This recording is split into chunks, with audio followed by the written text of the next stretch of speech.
Present a historic review of Little Ships Run because Little Ships Run's been here for a very long time. Dating back to, in 1860s when the Schutz brothers ran cattle up and down the creek. And then the railroad followed some decades later. Then the railroad was taken out, and we have a beautiful park that we all enjoy. So the Neighborhood Association wants to welcome everyone here, and especially the candidates for mayor and city council. I'm going to let Owen Kramer take over. Owen is on the board of directors for Middle Detroit Neighborhood Association. He's a professor at Colorado College. Okay, thank you. And thank you to all the candidates who have presented themselves for our neighborhood. Here's what we will be doing. We're going to allow our 4 candidates for mayor to introduce themselves, and then in the second round for them to make brief 5-minute statements. That will be immediately followed by the same routine for the city council at-large candidates. I've got the only microphone, and Chris Conboy over here of our board of directors is our timekeeper. And she will be ringing the bell when we get towards the end of her allotted time. So we ask for each candidate to make a 1-minute self-introduction, and then in the second round to make approximately 5-minute statement. Now we have distributed, and we'll also notify you of the time. We have distributed to the candidates 4 questions that this neighborhood board is interested in hearing answers for. So we've topics, not precision questions. No, thank you for the correction. Thank you for that. No, our areas of interest are, this is a historic neighborhood, as Louise has just pointed out.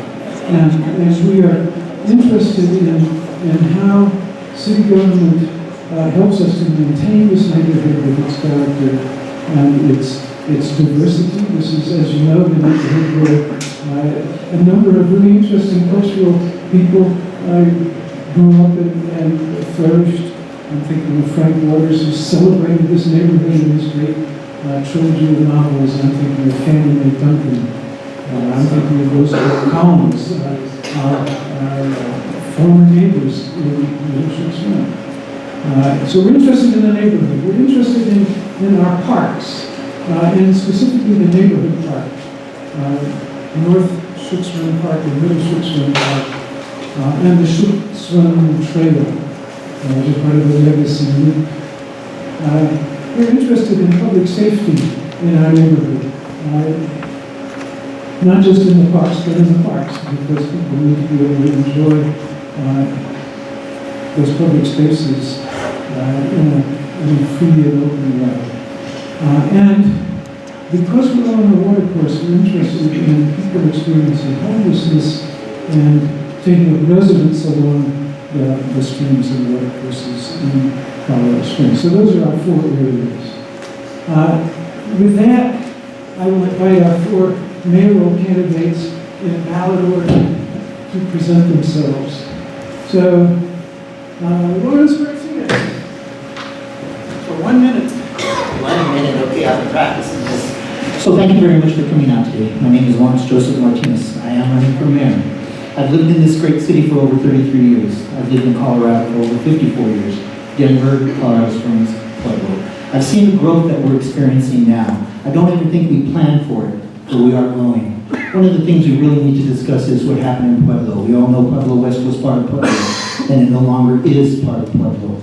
I'm hoping and wishing that North Colorado Springs doesn't become North Colorado Springs and we become Colorado Springs. We need to make sure we stop the growth that is so spread out.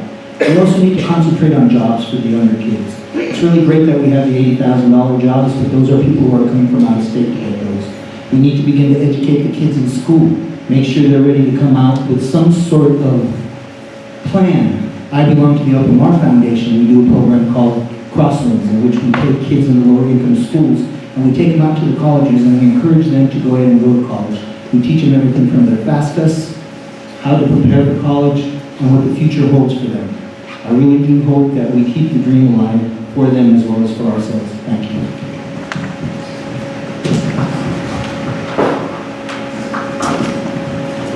Mayor Suthers. Thank you. I'm John Suthers, and it's been my honor to be the mayor of Colorado Springs for the last 4 years. Folks, you know, I have had a very interesting career. In addition to 10 years in private practice, I've had the opportunity to be your district attorney, to run the Colorado Department of Corrections, to be your United States Attorney and your Colorado Attorney General for 10 years. I've managed a lot of very large organizations, and frankly, it's prepared me well for managing a very large organization in the city of Colorado Springs. I think we've made a lot of progress. I was focused on critical public infrastructure. Our roads were terrible. Our stormwater system was so deficient. We were facing not being able to turn on the Southern Delivery System. And with the help of you citizens and the investment we've made a tremendous amount of progress and continue to make more progress. Economic development. After 10 years of absolutely stagnant job growth, we've added 28,000 new jobs in the last 4 years. And these are good jobs. We'll talk about that more. Thank you.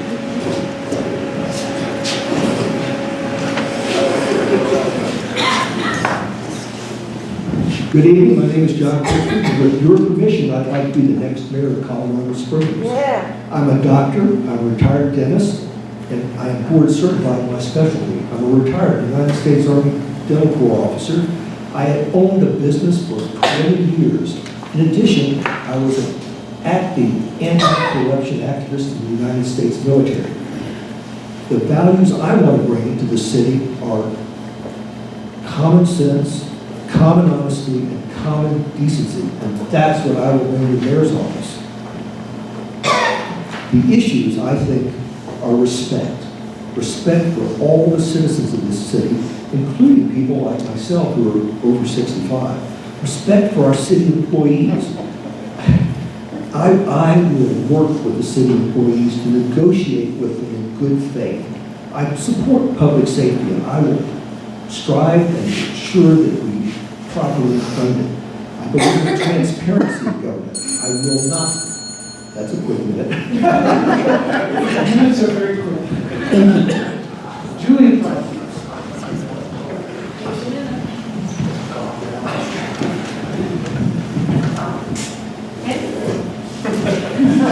Hi, my name is Julia Parker, and I know that when you guys see me up here, you see this young girl with tattoos, and you're like, well, what could she possibly know about running a city? But here's the thing. One, I am active in our community. I've been helping the homeless. I've been working, trying to build a tiny home village for our homeless veterans and families and kids. I've had several businesses of my own that I started from scratch, ran. Several of them have been successful and got sold to other people. I've had to close businesses because ones weren't successful. And that all taught me how to do different things.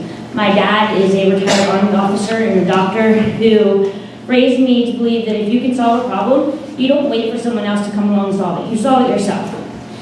And more than anything, what I've seen in the last several years is that our city isn't being run by us. It's not being run by you guys, the residents and the voters.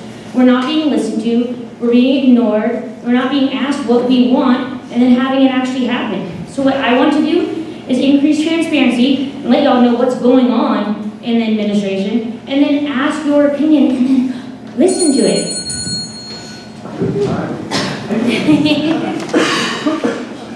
All right. Now, for the round of addressing topics of interest in the campaign. Mr. Martinez. So parks, yes, we really need to keep our parks alive. We really need to have some place in which people can go out to enjoy, especially with families. The parks are given to the children that we have. That's part of their inheritance in Colorado Springs. They will be inheriting the city that we're going to have and what we create. So we really need to keep that going. Homelessness. You know, I'm not really the anti-homeless person here. When I say the city doesn't need to be involved in the homeless problem, it really doesn't. I'm one of the few candidates, and I don't know any other candidates, but I've been to Santa Clara, California. I went on patrol with the sheriff's office there. I've been on patrol with the sheriff's office here in Colorado Springs for 11 years. I patrolled District 6 up in Denver and watched how they had the homeless problem. They do have the funds that they need. They just need to make sure that they use them correctly. If you wish to go on and give somebody some money because of their situation, that's up to you. But when the city gives $500,000 to make low barrier beds, well, that's all our money. One of the things they told me when I was in the other cities looking at the homeless problem, they said, Lawrence, let them know not to be involved because we've dug a hole and all we're doing is throwing money down it. When we have agencies like the Springs Rescue Mission that gets up to $11 million a year to use for services, I think that's great. But we really should already have a homeless college. We already should have some sort of a building that we can house those single family units because they truly do need the help out. Now, I've walked the streets here as well. I've sat down and eaten at the Springs Rescue Mission, Mary Ann's Soup Kitchen. I've sat in the camps. I've listened to the phone calls when they tell their friends, you really need to come down here. Besides the marijuana, we will take care of your needs. Well, I think that's great. Once again, let's give to those who need it. Let's start to have a program so they don't fall in the hole. For some reason, we always wait for somebody to fall in the hole. Then it takes 3 or 4 of us to pull them out. I would prefer to be the single person to grab them from the edge before they fall in. So let's start with programs like that. Let's also make sure that those that we're helping out, we make sure they have jobs that they can use. So one of the ideas was for the homeless to pick up trash. I don't know about that. I think what we should do is fire mitigation. We have fires all over the United States. If they learn this trade, they'll be able to have a job. We can use them up in the communities that are up in the mountains to begin their training. Building fire breaks up there. We really need to take care of the city and what we have. I didn't get a note, so what was our third? Neighborhood, character of an old historic neighborhood like this. Very well needed. Once again, that's part of the inheritance we're giving our children. One of the things we have to do is make sure they're taken care of. Every morning I get up, I worry about my kids. I worry about their kids. I worry that they're going to have to make sure they have a job to feed their kids. Right now, my son lives in Texas. When he was down here, he couldn't find a job to survive with him and his wife. And now they have a child. And I keep wanting for him to come home, and every time he tells me, Dad, should I come? I said, son, right now is not the greatest time. It's very expensive to live here. When I went out to get my ballot signed, many kids were living in multicultural living situations, living with their friends, living with their families. Once again, being on patrol, I've gone out there and I've seen the families, 3 generations living in one house. So yes, we have to make sure we have our character here. As long as we take care of what we have, make sure we use our money wisely. Make sure we just don't dole it out to whoever decides to knock at the door. We'll do good. And you know what? John has done a good job. He has. He's brought a lot of recognition to Colorado Springs. But we got to keep it up. We truly do. And we got to make sure we all work together to keep this going, regardless of the political outcome. Because I ran last time when John ran. I'm still there. I'm still at the city council meetings. I'm still at the county commissioners meetings. I've been part of the Elpamar Foundation for 13 years, so I go regularly to that. I've been trained at the Center for Creative Leadership, number 4 in the world. I've taken their class. Leadership Pikes Peak, I took their course. Leadership Planning, Board Governance. I've been involved with the Elpamar for a long time, and I've seen what we need to grow. So once again, thank you for coming. You know, God bless us all, because we really could use any help we can get. Thank you.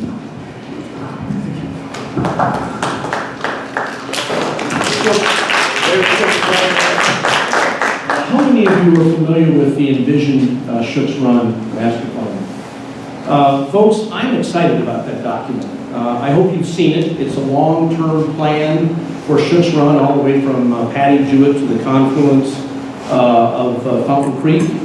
I think it's dynamic. The problem is it's not going to happen overnight. But there's a couple of things you need to know about it. Number one, I think the city's investment in stormwater infrastructure is going to dramatically improve it. Number two, we're going to preserve all the neighborhood parks along the way of Schuetz Run. Number 3, we do everything we can in appropriate places to attract appropriate private development. For example, transit mix south of the Santa Fe train station. Hopefully we'll be moving out of there and we can turn that into a real amenity and asset. Neighborhood parks. I think one of our major issues with parks, we have enough money for acquisition through TOPS. I don't think as a total perspective, the city has enough for maintenance of parks. One of the things the council and I have increased almost $1 million a year for the last 2 years, the Parks General Fund budget. Most of that's going to maintenance. One of the things I envision, we're going to have to reconsider the TOPS initiative in the next couple of years. I would suggest we take a hard look whether it's increased and what the proportion of maintenance to acquisition dollars are. Let's talk about the homeless for a moment. There's really two, I look at the homeless in two categories. It's a very complicated subject and there's all kinds of subcategories. But essentially we have the circumstantially homeless, victims of domestic abuse, lost a job, things like that. Folks, our nonprofits and our social service agencies do a pretty good job of dealing with the circumstantially homeless, giving them vouchers for hotels with the domestic violence victims, things like that. Our problem, of course, is the chronically homeless. Number one, for legal reasons, you need to have enough low-barrier shelter beds to accommodate those that are staying outside, because if you don't, you cannot enforce no camping bans. We've added 170 new shelter beds. I say we, it's really the nonprofits, Rescue Mission and Salvation Army. We now have enough shelter beds in Colorado Springs that we can aggressively enforce no camping bans, and we need to do that. Unfortunately, some of the homeless are so impacted by mental health problems and substance abuse problems that they refuse to go into shelter. For the sake of your enjoyment of our community, we have to enforce those no camping bans. You will go into a shelter or you're going to be moved. I would encourage you, particularly those that live near neighborhood parks, to encourage the council to go forward with a ban on recreational vehicles, parking for any length of time. They need to, those can dramatically adversely impact neighborhoods. I think that's going to be taken up next month, or this month, I guess in March. I feel pretty good about our homeless initiatives for this year. We're going to expand the kitchen, put in a new kitchen at the Rescue Mission. Folks, that's going to allow us to take the noontime meal from the Marion House downtown to the Rescue Mission. And I think taking that out of the core of downtown is going to improve the dynamic of downtown. I really believe that. We've started a homeless court so we can be more constructive with these folks when they're cited for camping violations, panhandling violations and things like that. Actually get assigned to someone who will make referrals to mental health, to substance abuse, and to shelter opportunities. There's a lot going on, and there's a lot of really good nonprofits working on this problem, and I think the city's facilitating that. Let me talk about public safety. Through your help in the passage of 2A, we're able to meet our legal obligations in stormwater, which are significant, with stormwater fees, and we were able to free up enough general fund to hire 120 new police officers, which were desperately needed, and 32 new firefighters in the next 4 years. Those 120 police officers, I think, are going to be not only necessary to reduce response times, but to get into some of these special assignments like homeless outreach team. We're adding a couple of officers there. That's going to improve our enforcement in neighborhood parks and other places.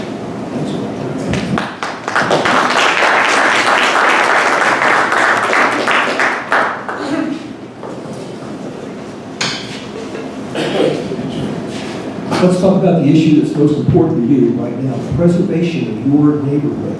That's part of the charm and grace of this community.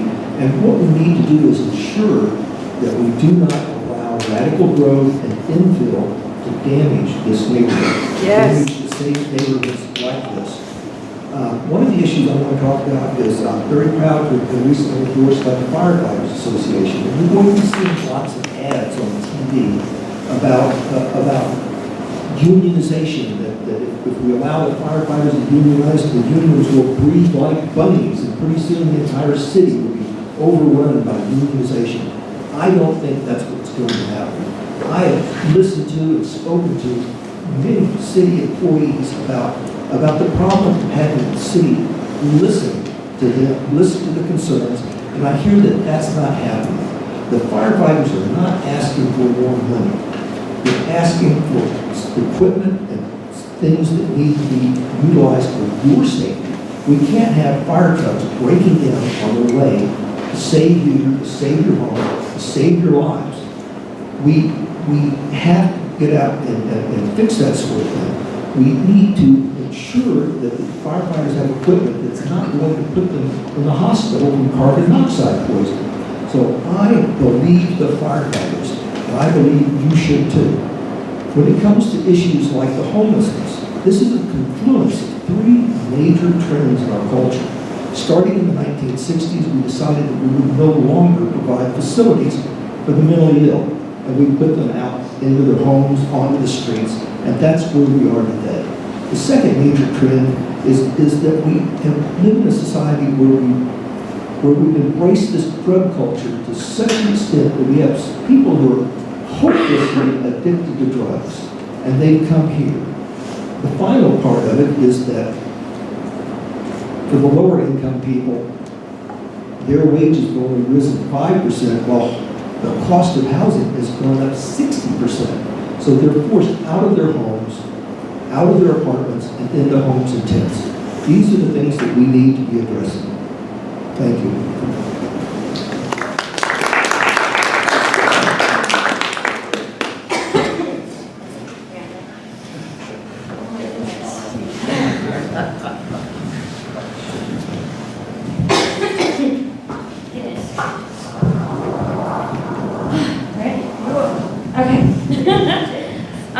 So I made some notes because I didn't want to lose track of my timeline here.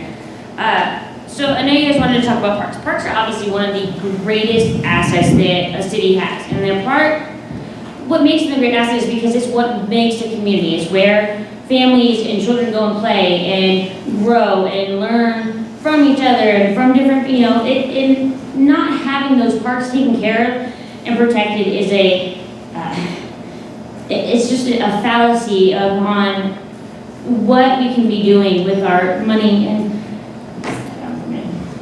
so I think making sure that our parks actually are properly funded and taken care of and that they're clean and safe is really important. Making sure that our neighborhoods like this one aren't overtaken by parking from certain event centers that are going to be built is also very important, because I assume that when you guys bought your homes, you didn't buy it because you thought it was going to become a parking lot for somebody else, right? I mean, it's your house and you should be able to park in front of your house.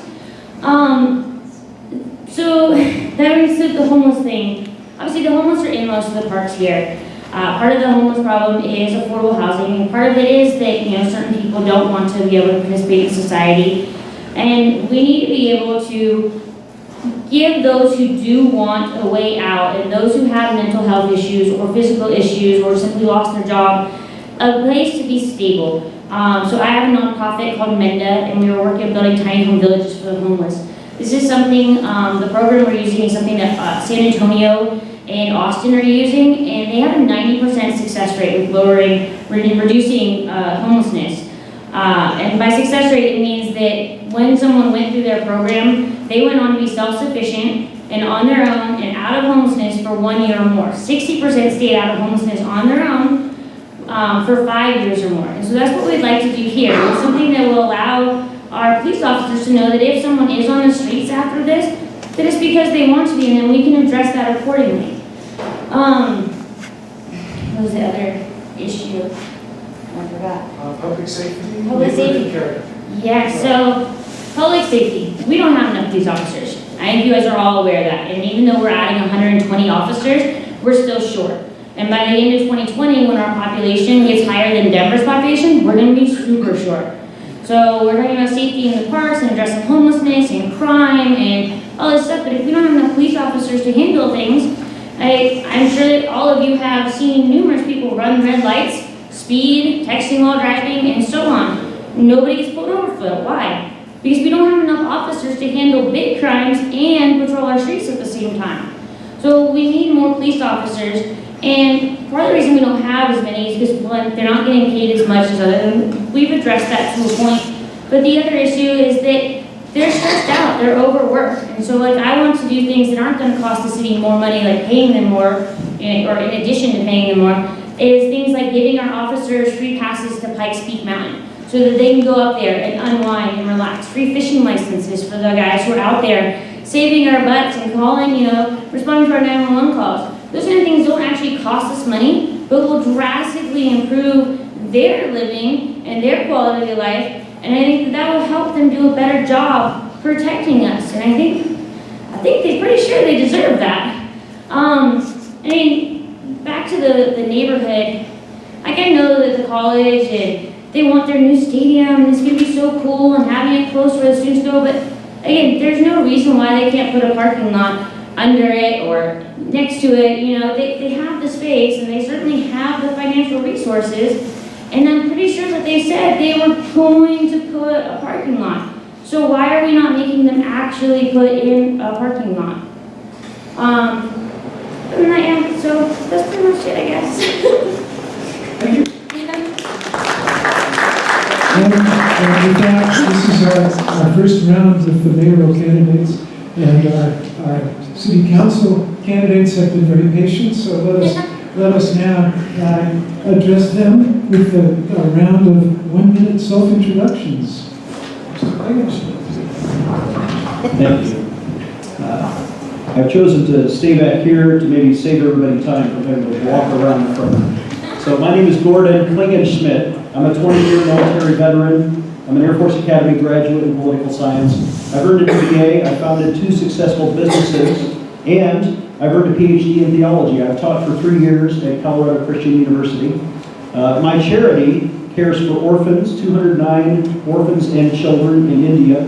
Here in America, we care for widows. Specifically, we pay people's light bill, but also I'm a chaplain in 3 nursing homes here in town. So I care about the elderly. I have a heart of compassion. I also host a TV show. We broadcast the gospel on a national network and also local television. I was elected to the Colorado State House of Representatives. I was twice named the most conservative state rep from our county when I served you in Denver. I consistently believe in lower taxes, smaller government, efficient, faster, better, cheaper government, and constitutional liberties. My website is gordonforcolorado.com. Thank you. All right, Gordon. What's next? Councilor Bill Murray. Thank you. Ladies and gentlemen, I've worked for you for the last 4 years. I clearly stood in front of you 4 years ago and said I would do 3 things for you: collaboration, transparency, and move towards smart cities, which is a technology-based operation, specific data-driven decisions. But I want you to think for a minute, because you're a community, and as you look around these murals above our heads, you think about community. The city is made up of communities, and if we don't honor these communities, you lose the character of the city. And what we're doing right now, and Councilor Gabler educated me in the concept of infill.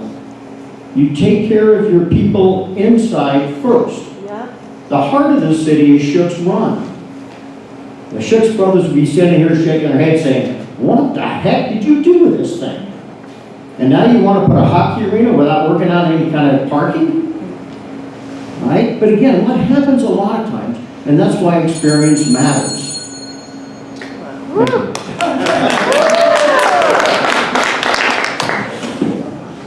Yes, Councilor Val Snyder. Hi, I'm Val Snyder, and I'm running for City Council to utilize my past experience that I gained when I was on the City Council 2011 to 2015. with that experience, I will be able to hit the ground with fresh perspectives and really work as an experienced council member as well as an experienced CSU board member. What I bring to the table is a background of planning, a background of community involvement, and a background of serving as an elected official. So with all those kinds of things, I can look at a range of issues and help you folks evaluate what is best for the city.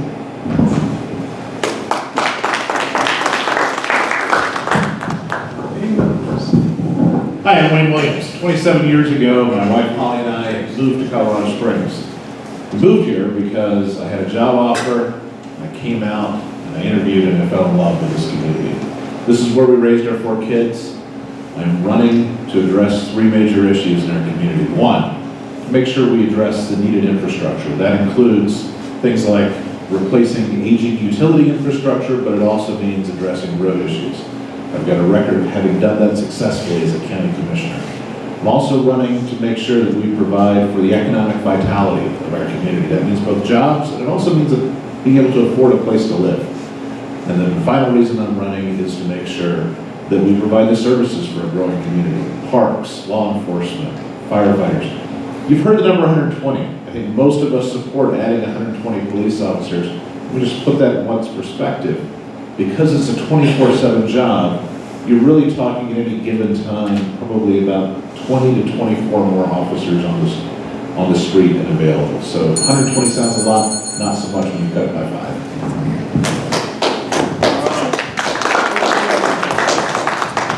Hi, my name is Tony Joy. I'm number 5 on the ballot, as guest. I'm running because I think there are some very important issues here in the city that we need to be addressing. One is affordable housing. The cost of living in Colorado Springs is skyrocketing. I'm a realtor, and I gotta tell you, I have a very hard time with a lot of my clients who are trying to find something they can actually afford for their families. So we really have some ways I think we can address that. Homelessness is, of course, a huge issue in our community, and we're going to talk about that more in a few minutes here. I've got some good ideas there. But the thing that I'm most passionate about in this community is making sure that you have a voice. We're going to hear a lot about people's fresh perspectives tonight. I started an organization a few years ago called Colorado Springs Fresh Perspective with the express goal of getting more voices in the decision-making processes in this city. That is what my passion is making sure that you have a voice in how your community is run, how your city is run. I want to listen to you. I will make sure that your voice is heard when we have issues that come before the city. Again, Tony Joy, thank you.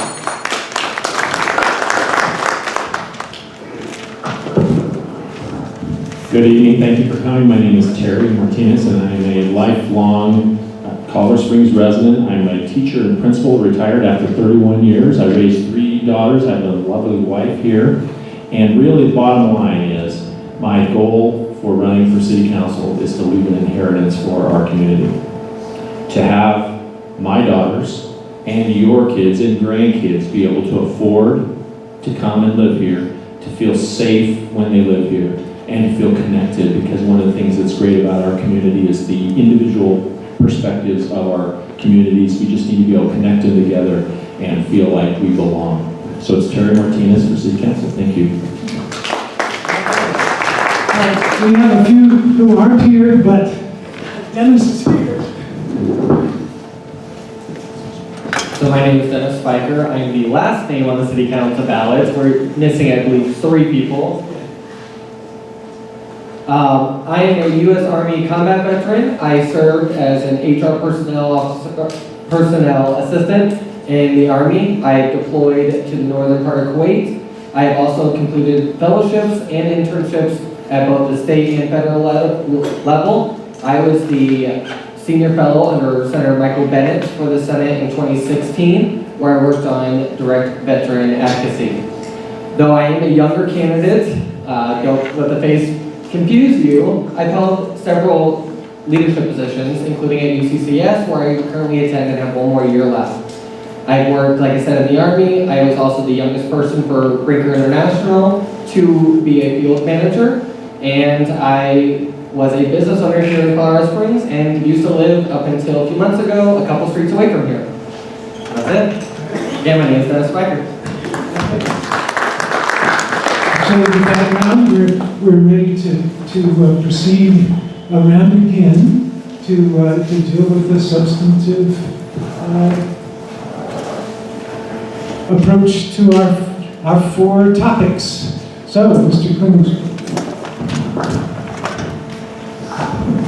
Thank you, Owen, and thank you, everybody, for attending. I think it's important that we come together as a community and that we listen to you. And I look forward to the question and answer session before, but let me give you a little perspective on where I come from regarding some of the issues that you care about. We have an affordable housing crisis in this city. There are perhaps 26,000, we have a need for 26,000 new units of affordable housing. I just read that there was a 20% jump in the cost of a rental apartment. It's up to $915 per month is now the average. And what is causing a lot of this affordable housing crisis, which contributes, I think, to the homeless population, is that there is what I call a vicious triangle between trial lawyers who conduct frivolous lawsuits against home builders, and then they take the money from the home builders and they donate to politicians who want to increase regulations, and there's so many new regulations on home builders that the cost of building a new home is about 40% government compliance. It's all red tape. And your bigger government, when people vote for bigger, inefficient government and more regulations, it contributes to the homeless problem in this neighborhood. Now, let me say I also fully support our law enforcement. Public safety is a big issue for me, but as a compassionate conservative, I'll tell you that my charity provided free coats to homeless veterans last year. That when I was a chaplain in the Navy, that my sailors won 6 awards, including Best in the Navy, for feeding the homeless every weekend in Norfolk, Virginia. That I care about the poor, and that's why, as a compassionate conservative, I watch other issues like affordable energy. In this city council, some of the people in this room voted to raise everybody's electricity bill. At the same time, they're putting big government regulations on, we see the debate in Denver right now on oil and gas production. And what is that doing to your light bill? It's actually, if you look at what they did in Pueblo, they prematurely closed 2 power plants and drove everybody's light bill from 11 cents per kilowatt hour to 14 cents per kilowatt hour. 27% jump in your utility bill. And now, even if that's, by the way, there's the bigger homeless problem in Pueblo now than there is in Colorado Springs. And I know electricity costs are just one factor in that. But you think about the median personal income of the Colorado Springs resident is only $29,000 per year. And you have a single mom with 3 kids, you think about her. She's trying to pay her rent, which is $900 a month, right? She's trying to pay her light bill, she's trying to pay her phone bill. By the time Christmas comes, she has nothing left to buy Christmas gifts for her children. She's literally got to choose between heating her own home or turning down the thermostat so that she can have something at the end to share with her children. I care about education. One of the ways to build up this community, we're meeting in a school, right? Here's another funny thing about me, although I'm conservative. I worked with the teachers union when I was a state legislator to restore local control of education to parents, teachers, and local school boards. Instead of what they're doing in Washington, D.C., what they call a Common Core curriculum, it's being forced upon, and they're literally choosing for you, parents, what the textbooks are going to be out of Macmillan or Bill Gates and his foundation and all these other things. They're taking away your voice and your ability to choose how your community educates your community's children.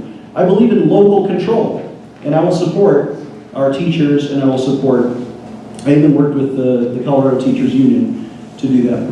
Some other things on my mind, I don't know how much time I have left, but as a compassionate conservative, I want to be one who provides transparent government. And that's why I give out my cell phone. It's on my website, gordonforcolorado.com. I appreciate your help. I appreciate your voice, and I want to hear from you as we continue in these dialogues. What was the other thing that I missed? Parks and neighborhood character. Parks. You know, there are core functions of government, and parks are one of those. The city owns the land. The city should maintain the land. And I also support, obviously, better, faster, cheaper transportation. I think we ought to ask them, if they build a hockey arena, they've got to build the parking garage to go with it. I'll just leave it there. Thank you.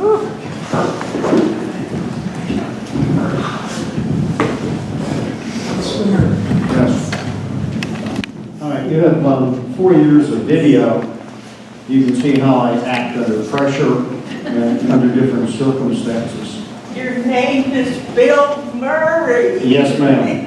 And what happens is I'm more passionate than compassionate because I believe in empathy, sympathy, and honesty. I can empathize, I can sympathize, but in all honesty, you can't go there, you can't do that, please move on. All right? I built resources at a certain location. Here's where the location is. The mayor talked about it. The deal very specifically is this council allocated $500,000 of your money to build out these shelters so that people can go to these shelters, not your backyard, not to harass you, not to live. Okay? This council has done more in 4 years. Honestly, I'll put them up against any one of the councils. Okay. All right? But we've moved well. There you go, Randy. And no, not that any other council has not done well, but this particular council was asked to do something very specific. And that was get together with the mayor and get something done. We're sick and tired of dysfunctional. That was bottom line. Okay, however, with success, there is a dark side of this mirror. With success, now we can look back and say, how can we do it better? Go to the Envision, Shook's Run, and you'll see a gentleman by the name of Owen standing right on the bridge, looking down the river and saying, hey guys, I see a better Shook's Run.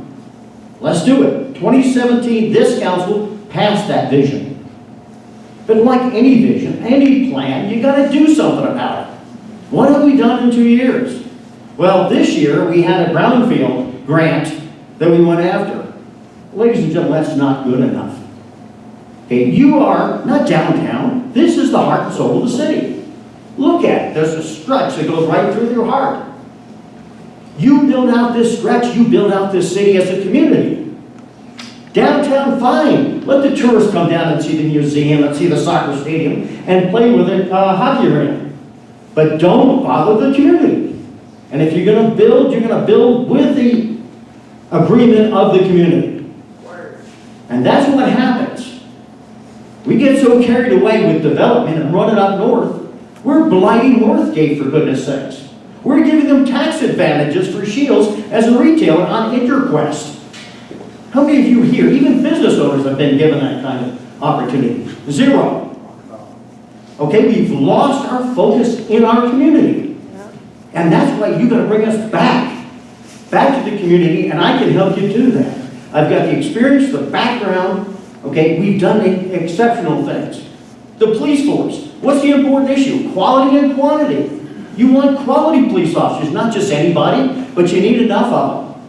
How did we reach 120 behind? That's because we grew without growing the attendant responsibilities of police and fire. Okay, we've got to concentrate on the core services to you. When you need us, we need to show up. Okay, and we need to be able to mitigate that process. Don't let us run up to the northeast. We're moving this whole city towards Denver and ignoring the rest of us. We're moving the whole city east by ignoring the center. Okay? You know how you can tell we're a big city? Because we use acronyms. JDA, PLDO, POPs. Wow, you're a big city now. What the heck does that mean? JDA, Joint Distribution. That was what the utilities is doing to reach into alignment and bring the turbine power here into the city. You don't hear that. 50 megawatt battery. We're going to be the largest battery operator in the state. All right? And again, everything designed to assist you as the citizen, but a lot of the stuff you don't even see or hear. That's not. Oh, that's not me? Oh, okay. Okay. PLDO, you need to be aware of what's happening.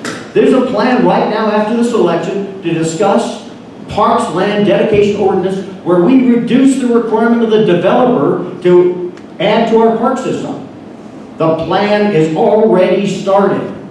If you don't have people on the council to protect your interests will not be protected.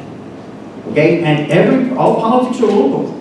Keep them local. Keep your people honest and the narrative honest. Don't use urban renewal to blight an area on Northgate that's Santa Fe Trail. You gotta be kidding me. We should take that blight and we should take that economic advantage and bring it to Schitt's Run. I've gone to Dry Walker twice and said, you're so creative elsewhere, why aren't you creative here? We have a project on the books we need help with. And part of that process is POPs, protect our parks. If it's your park, it stays your park unless you let it go. Thank you.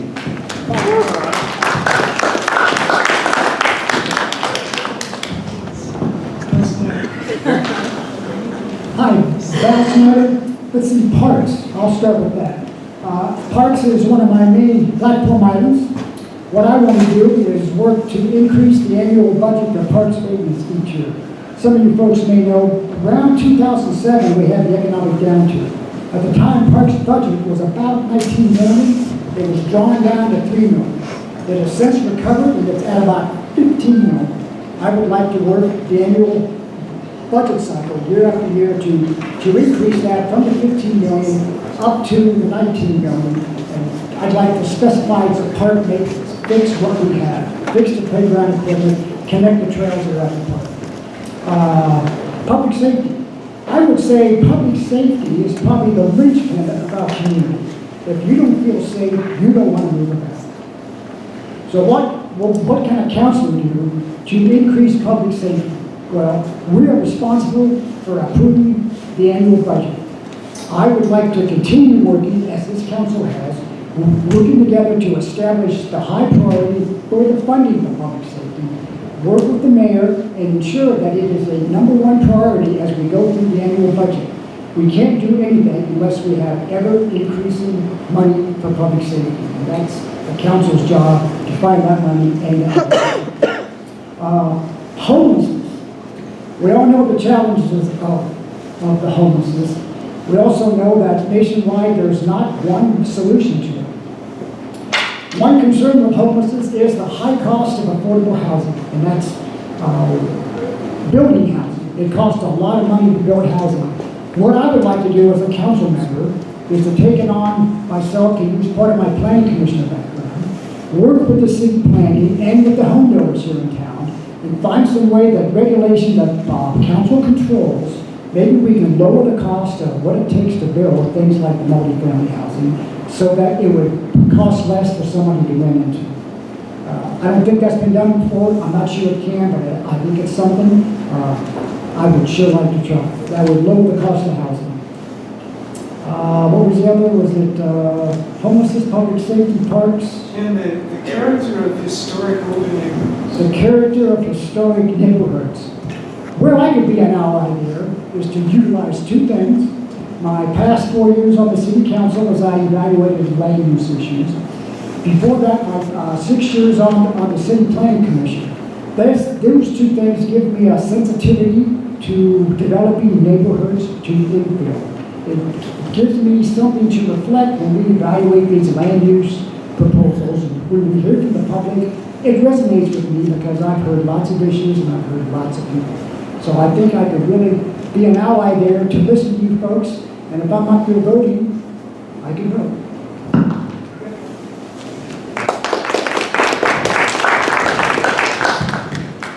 I told you in my opening, my name's Wayne Williams, by the way, that 27 years ago, my wife Holly and I moved here to Colorado Springs. 2 years later, 25 years ago, Bob Isaac asked me to serve on the Colorado Springs Housing Authority Board. I was appointed by him, I was reappointed by Mary Lou Makepeace. And we did a number of things that I think are directly relevant to the questions you asked about. When I came, Lowell School was a derelict. It was a bat guano infested building, and it was an eyesore, and it brought down everything around it. So one of the questions you asked about is revitalization. Well, when I was chair of the Housing Authority Board, we rebuilt Lowell School. We revitalized it, we moved our offices there, And since that happened, you saw everything else take off around it. So I've got that direct experience in helping to revitalize a community. We also built a number of units of affordable housing. I worked closely with our executive director, Dick Sullivan. While he was executive director, Colorado Springs Housing Authority worked to add 5,400 units of affordable housing. Let me tell you about one of those. It wasn't downtown, it was out at Creekside at Norwood. And we came in a partnership with Peterson Air Force Base to add affordable housing for our enlisted personnel to serve. And as we went forward through the city planning process, we had to scale the building back and build fewer units because of city regulations that limited our ability to build as many affordable units as we wanted. That's an example of the type of thing that I want to address as a Colorado Springs City Council member. And that is to look at regulations and say, is this necessary? Or is this just a nice to have? Because if you ask me, would you rather have an apartment you could rent? Now, it might be a little closer to the road than you might ideally like. Or would you rather have an apartment you can't afford, because when you reduce the number of units, you have to increase the cost in order to make the economics work. So I think those are some things we can do. On parks, as a county commissioner, I added over 1,000 acres of parkland and open space.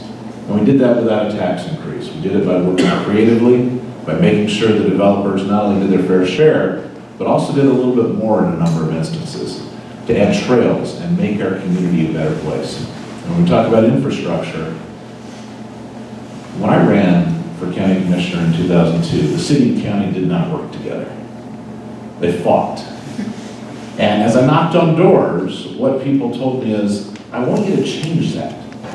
And so I worked to do it. And so Mayor Rivera and I worked to address infrastructure issues. We put the Pikes Peak RTA on the ballot that provides $35 million a year for replacing infrastructure that's aging, including the bridges here in this area.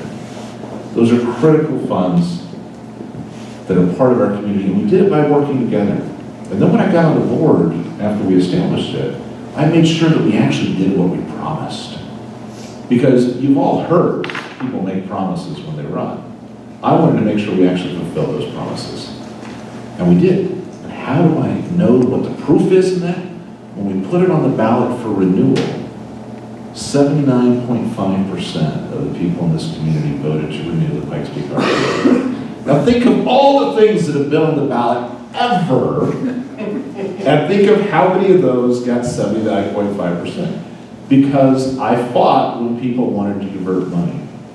I fought any bureaucrat that wanted to say, well, let us just grow the bureaucracy instead of meeting that 1% administrative cap that was there. In fact, we held it below the 1%. We held it to about, depending on the year, 0.7 to 0.8%. 0.7, 0.8. I want to take those experiences of having worked to build and add parkland, of having worked to address infrastructure, of having worked to revitalize a community, and having worked to provide affordable housing to the Colorado Springs City Council. I'm excited to have the opportunity to do that. My name is Wayne Williams. Thank you for your time and for being here tonight. Hi, again, my name is Tony Joya. We've got a lot of really, really important issues coming here, and I'd like to start out by talking about public safety. Because public safety kind of leads us into the homelessness issue. It leads us into how we are going to take care of our parks. It leads us into a lot of these issues that are important to you. Public safety in this community has struggled for a number of years, a lot because of the budget. Because we didn't have the money to be able to have enough police officers to be able to take care of our firefighters properly. We have made those improvements over the last 4 years, a lot thanks to the leadership of our mayor here, and the council. So I really do appreciate the work they've done on that, and that we are working towards getting more officers. But as we heard, only 24 more officers on the street at any one time is not going to be enough. So we really do need to talk about how do we address these problems without tons more police officers on the streets. Well, we do that by addressing the root of the problem. with homelessness, I really do believe that we have the moral and fiscal responsibility to take care of those who are in a position where they want to get back to a position of self-sufficiency. In order to do that, they need a place to rest their heads where they know that they're going to be secure. Yes, we have more low barrier beds, but at 8 a.m. in the morning, they get kicked out. They don't know, they have to wander the streets, they have to find their food during the day, eventually they get to go back to the bed at night. For people who want help with their mental health issues, want treatment, who want help with their drug and alcohol addiction problems, who want the job training to get back to that position of self-sufficiency, it'll save us a bundle to make sure that they have a place that they can lock the door and have a safe place to stay. Right now it costs us $58,000 per person on the street. How much less would it cost to pay their rent for a year while they go through the various treatment programs? It would save us a bundle, and they could get back to that position of self-sufficiency where they're not costing us anything by the end of that year. All right? That's what I think we can be doing. For those who don't want that help with the treatment, it might be time to move on.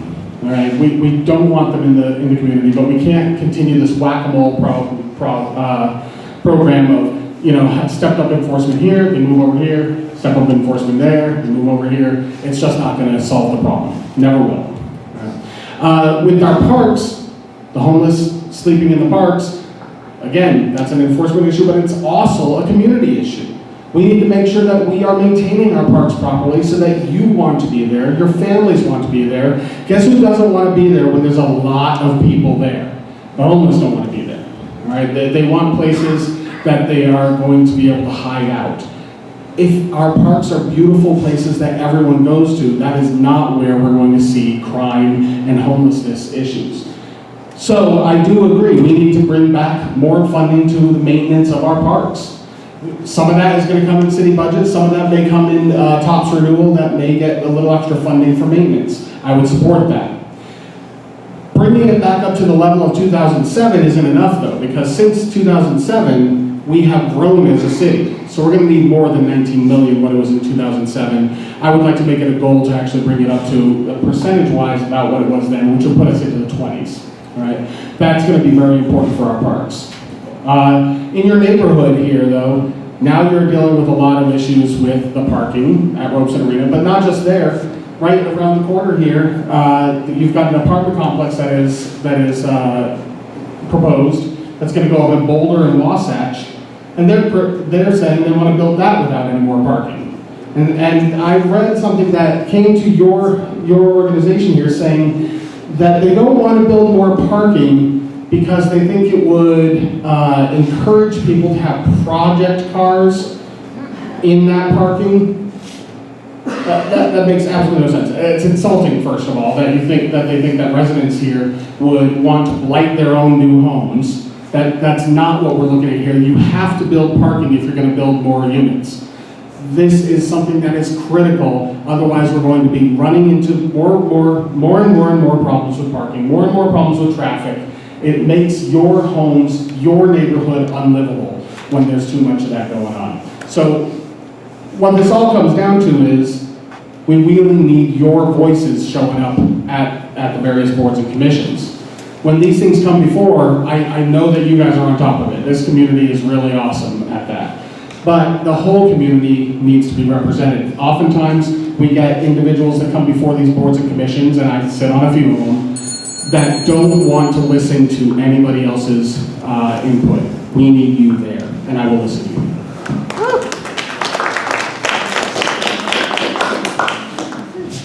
Partially because I just need to walk around a little bit.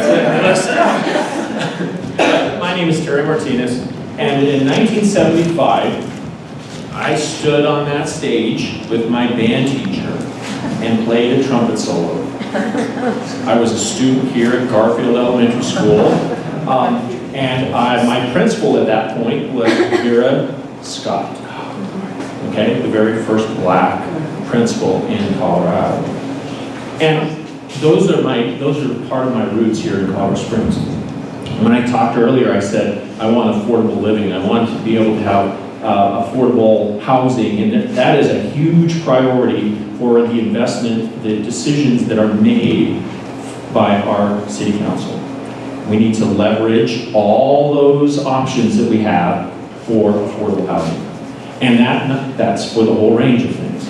And there's some other great ideas that came out, and I'm not going to repeat those because in reality, it's about making decisions at the time when projects and developments come through, or we have the option of taking a piece of land and doing something with it. We need to make those informed, evidence-based decisions, knowing that we need to include parking for new developments, or we need to include the amenities that our developers need to have, and we need to make sure that our stormwater needs are taken care of so that we don't end up with a Shooks Run problem.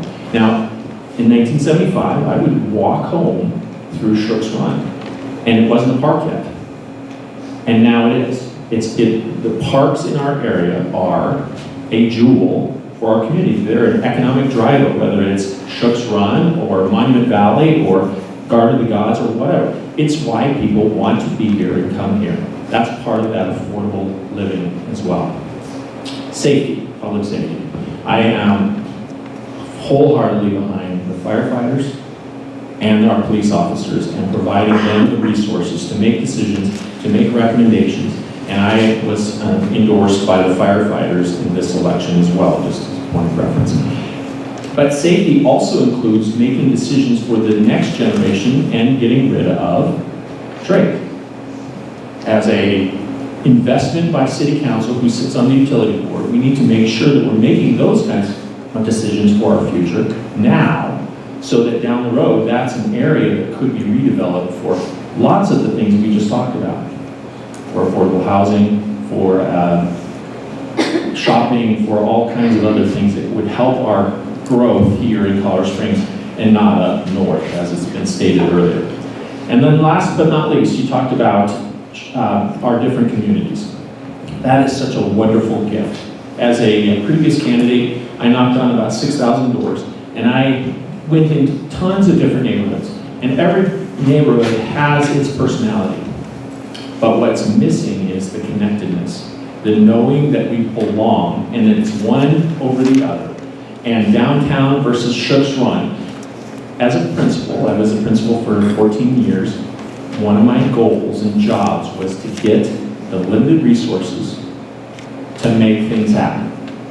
And what do? You need to get people like yourselves to get involved, to roll up their sleeves, to paint if it's what's needed in a school, whether it's making decisions about parking by the new arena.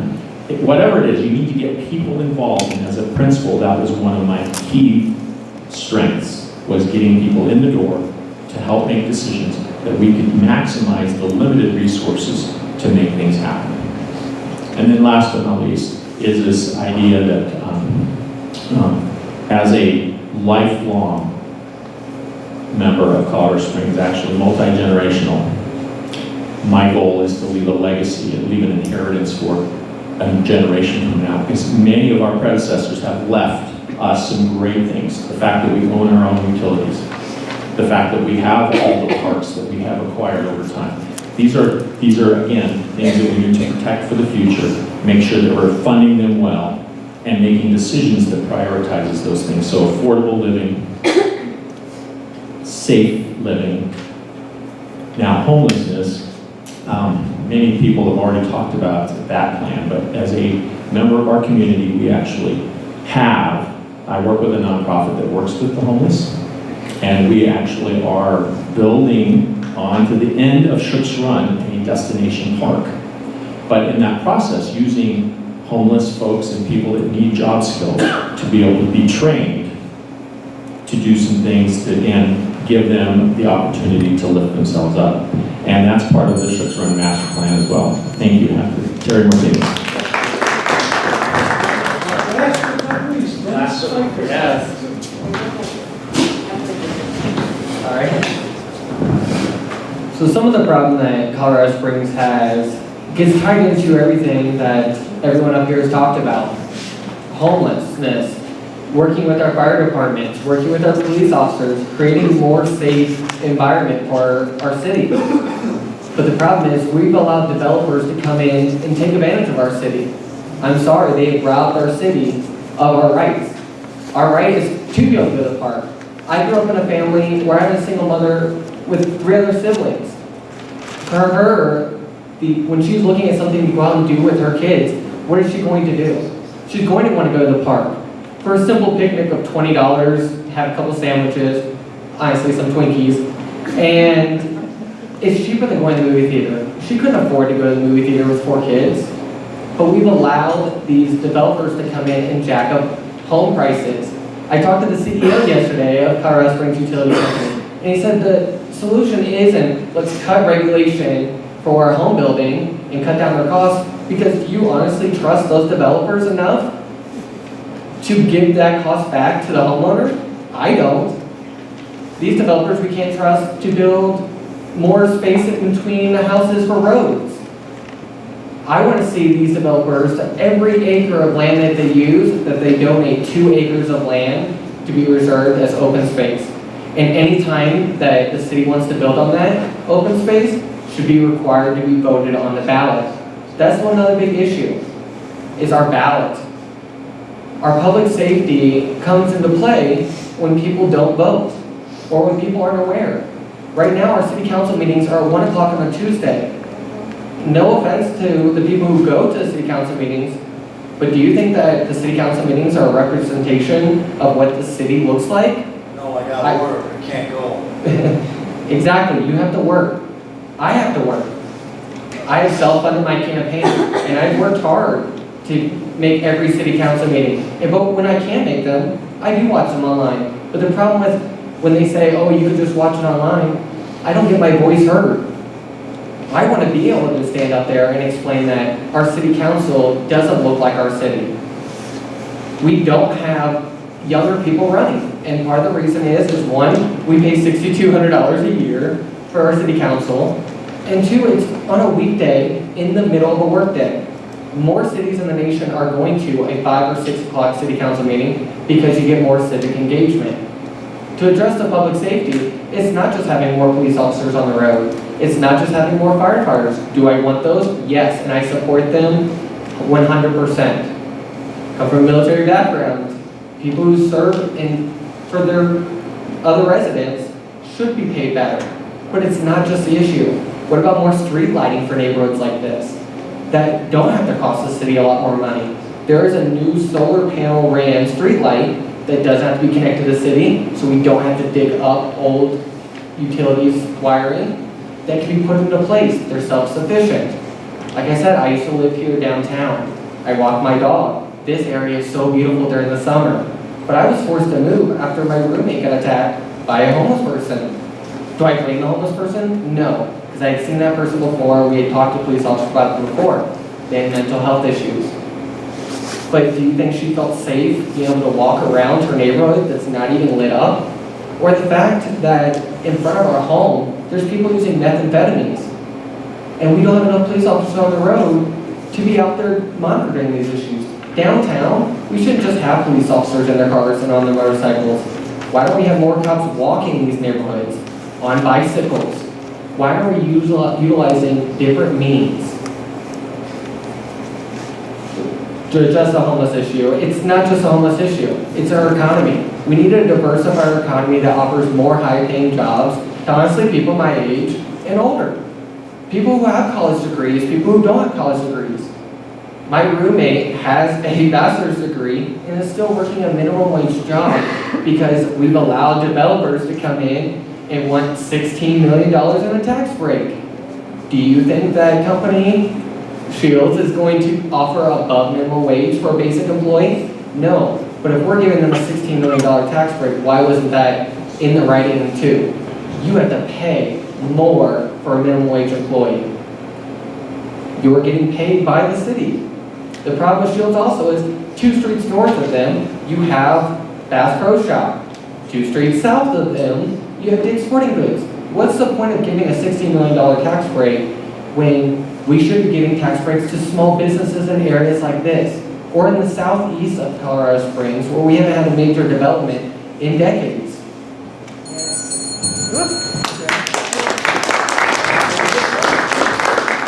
That completes the presentation phase of the evening. Let's give these candidates a round of applause.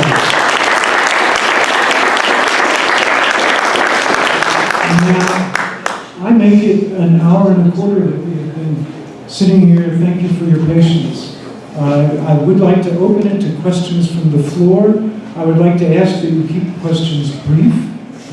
We could think about the minute time limit, and that you raise questions that haven't already been discussed extensively. Good evening, my name is Brian Galpin. I grew up in Colorado Springs.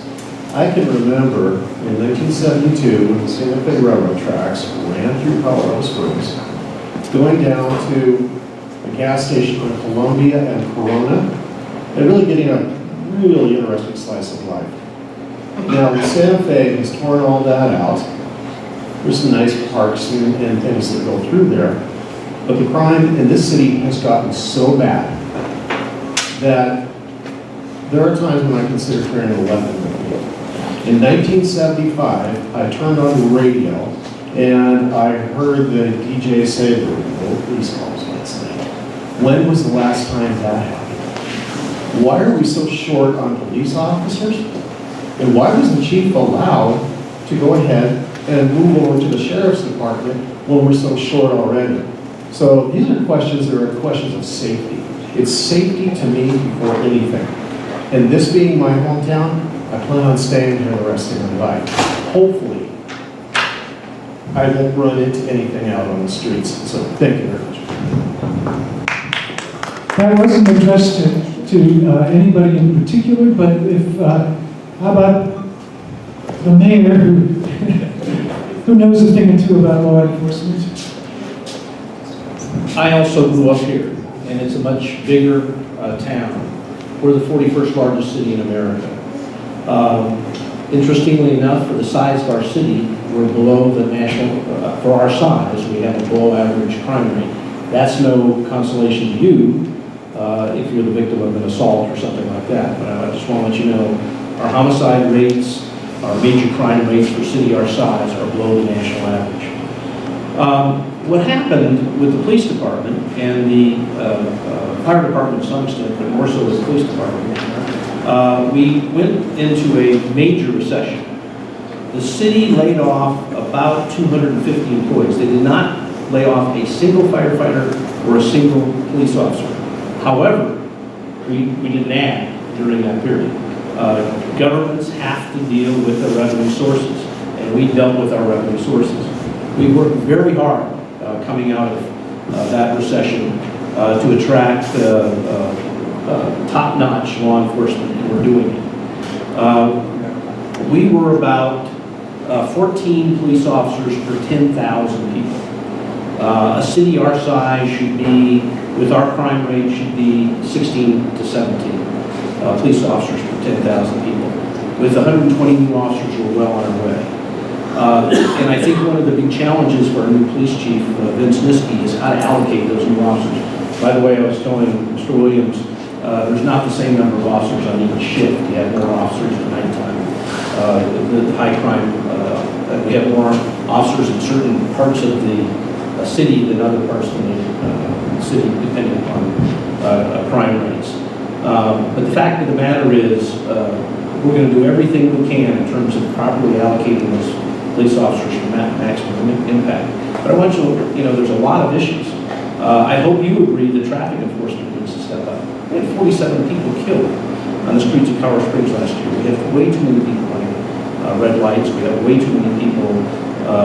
In fact, of our 8 pedestrians fatalities, 7 of them were the fault of the pedestrian crossing places that they shouldn't be crossing, things like that. But we were going to, by the way, the Police Protective Association endorsed me today. They've acknowledged that we've done a tremendous job in terms of compensation of both police and firefighters. The average cop and firefighter in this town, their compensation's been increased 16% in the last 3 years. They are at market. When I took this job, that's what the police and firefighters told me they wanted. Let's take advantage of good economic times and get us to the market in the state of Colorado. Folks, we have done that. In 2019, they're at market, and we're going to attract quality people to those positions. Other male candidates? Other candidates? Okay, so mayor candidates. He's doing a double election here. He's gonna get one or the other. So, yes, we need more officers, we truly do. But here's the situation, nobody talks about the overtime that they have to put in. Once again, I've gone on patrol 10 years. If you go on certain calls, you have to stay on that call and finish it out. I talked to a few of my friends that are on the police department. He told me, Lawrence, do you know why there's only one person to a car? Reason is, because we want to see like there's more of us out here. We're very stressed out, and it's true. You really, truly need to go on patrol on a ride-along to see the stress that they deal with on a day in and day out. They have a very high situation of suicides. A lot of them will leave the jobs. One of my friends told me the shooting that happened over here at Wasatch a while back by the McDonald's. They had 4 to 5 officers that quit because of that shooting. It is getting more dangerous. So we really need to allocate a little bit more money to get them here. And then you have a lot of poaching. I tell you what, I'm told by them when I went out of state to go to the other departments, Lawrence, if they want to come on down, encourage the heck out of them because we sure could use them. So I know they brought up the fact of giving passes and everything. They don't, they need a whole lot more than that. We need to recognize them on a daily basis. Every time I see a police officer, I thank him for my service, his service, for what they do. They're a very important part of our society. So yes, we need to be able to allocate to pay them what they need. We need to make sure they have the equipment. When I was riding with the county, there were a few cars that were coming back in from out east that I had to say, wow, are we going to make it in this car? They tell me, don't worry, Lawrence, if not, another car will come up. We're very shortly stretched out. So let's see what we can do to increase the taxes. Bad word, but we're going to need to. Thank you. I'll say something really, really fast. I don't think that we need to increase taxes in order to pay our officers, to hire more officers, or in order to compensate them. I think that what we need to do is take a look at our budget and make sure that we're being fiscally responsible with the money that we do have, and make sure that we're not spending money on stuff we don't really need, and make sure that the money goes where it should. I definitely don't feel that we need to increase taxes anymore. And I imagine that most of you probably really don't want your taxes increased anymore. Most of us are having a fairly difficult time, or just at where our budget can handle. And I don't think at this point in time that increasing taxes on top of our affordable housing issues and the higher utility costs is really what we need to do. And we can take our budget, look at it, and make sure that we allocate funds where they need to go and away from things that they don't need to be in. I'd like to add one more thing. One of the problems we're having in the city is what I call toxic growth. And this is where money is diverted into the pockets of special interest groups. Just last Tuesday at the city council, $39 million in tax revenue that's not going to be coming to the city long term. In 2017, it was $325 million. So as the city grows, we're going to need this revenue, and it's not going to be there. I support rational growth, where this businesses coming into the city pay their fair share. We're paying people to come here, and as we talked before, we have this new sporting goods store that's just blocks away from other sporting goods stores, and we're giving them a $16 million tax incentive to be here. That's money we won't have in the future. Thank you. The council candidates, Mr. Murray had his hand up first, so I'll pass him the mic. All right, sir, you don't want apologies, you want results. And I think that's what most of us ask for. Okay, how do we get this far? Well, we are under the mistaken impression that development pays for itself. The problem is, when you say development pays for itself, you forget the rest of it. And the rest of it is only if you make it. If you don't make it pay for itself, you have something called 2A and 2C, which is the absolute equivocation of what happened. How are our roads bad? Because we only warranted them for 2 years. And why is stormwater bad? Well, we still have an EPA lawsuit hanging over our heads. Okay, let's go back to police and the importance of how you do police.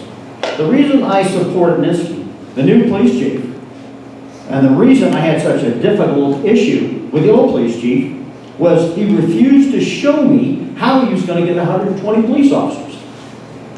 I said, enough is enough. You'll see the video. I said, you told me you couldn't sleep at night. Now, when are you going to produce 120? And he said, well, I'm going to do a class every 6 months. Ladies and gentlemen, with our attrition rate, that doesn't work. The new police chief has promised me he's going to double the size of every one of these classes until we reach that level. With our help. It's only a 1 year promise, but with our help.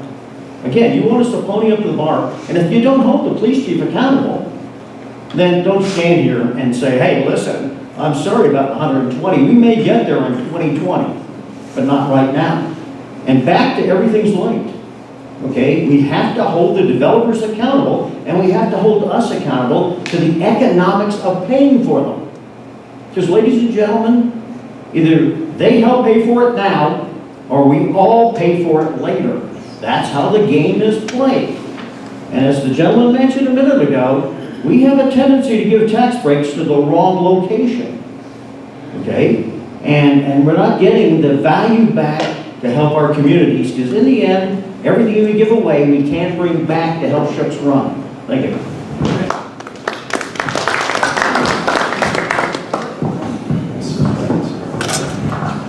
Thank you. I'm admiring the artistic mural by some students on the wall, and I'm reminded of the Black Forest Fire. And my charity gave money to the victims of the Black Forest Fire, but you know who did the most of anyone are our firefighters. And we owe them a debt of gratitude for the sacrifices they make. They don't have enough equipment. Our police don't have armor protective unit. How are we going to be able to afford to equip them in a way? As a combat veteran, I've been in combat. I appreciate the sacrifices that they make, and they deserve adequate compensation. Now, having looked at the city budget, I'm also doing the math. And one of our candidates for mayor observed astutely that we don't have a tax problem in this city. We already pay 8.25% city sales tax. It's higher than Denver. They pay 7.65%. Are they getting better government for lower money? Why don't we have better government for less money here? Instead, we have a spending problem. And looking at the city budget, I'll tell you how we can afford to pay for 120 new first responders, fire, medical, and police. And that is to simply do the math on where the city budget is spent. Did you know 2/3 of the city budget is already spent on personnel salaries? And if you do the math of the millions of dollars that go to the compensation of our let's look at the police, for example. The average salary, pension, and benefits for one city policeman, if you do the millions of dollars divided by 825 cops on the streets, $107,000 per city policeman per year, $127,000 per firefighter per year. And this is being borne by the median income per person income. $29,000 is what the taxpayer earns. So they're earning 3 and 4 times as much. If we simply flatten the pay scale, we can't pay them all like 2-star generals. We have to pay some of them like sergeants. And somebody's got to be on this side of the negotiating table. And that's one of the reasons I'm against issue 1. You can't give them collective bargaining rights to what? So they can double their pay scale again? I'd rather we had 120 more first responders instead of doubling the pay as we have for the ones that are already there. My website is gordonforcolorado.com. I'm a common sense, low tax fiscal conservative.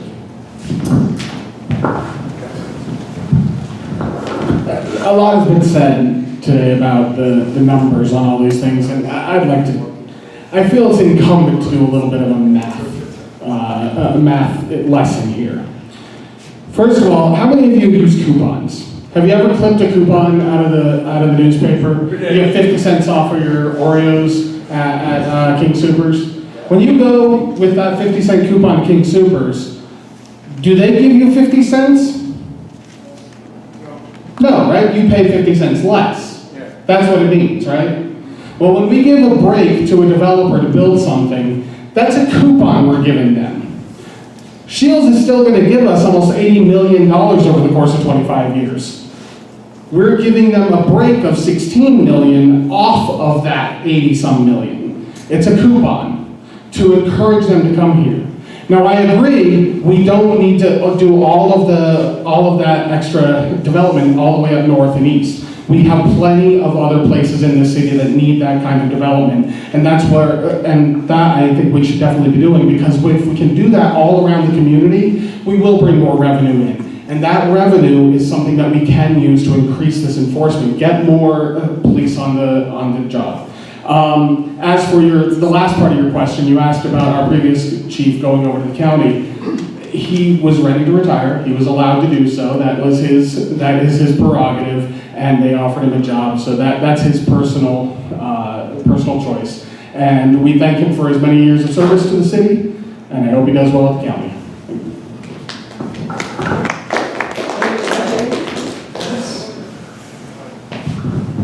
So I want to clarify a few things. I'm not against us helping pay for developers. I'm not against us helping pay for businesses. What I'm against is a company that's not part of our community. It's not a small business. It's a multi-billion-dollar company. And where's this $85 million extra dollars coming from that this city doesn't already have businesses exactly like it? Within 2-mile radius, you have 2 identical businesses to it. You have Chapel Hill Mall right there. You have shops at Briargate. Why do we need to give a $16 million tax break to a company that we already have it? There's only so much that industry we're going to purchase. And I would rather purchase it from a small business, like the ski and kite shop down in Old Colorado City. That's where we need to start putting our change. Also, I'm not against spreading out and having more fire departments, more stations, but it doesn't mean we can also give a pay increase to our current ones. Why can't we find a balance? There is ways to do it. The Southeast also hasn't had development, like I said, in multiple decades. Why are we not focusing on that? Penrose Hospital, for instance, is talking about moving up to Northgate, a brand new hospital. Why wasn't someone at the city trying to push for that to be in the Southeast? One great location for that would be the old, still current, Citadel Mall. That mall doesn't bring a lot of economy into our city. By moving Penrose into that area, allows us to have more hospital access for our city. Allowing it to develop on Northgate is basically giving Monument a free hospital that we're going to help subsidize. Also, with the development, we need to build what we have currently. We need to fix our roads. I was just talking to Councilman Murray that one of our problems is that we allow our city to take money from any budget. Our roads, we pass that for that money to go to roads, not for it to be yanked and be given to a developer. Again, my name is Dennis Spiker.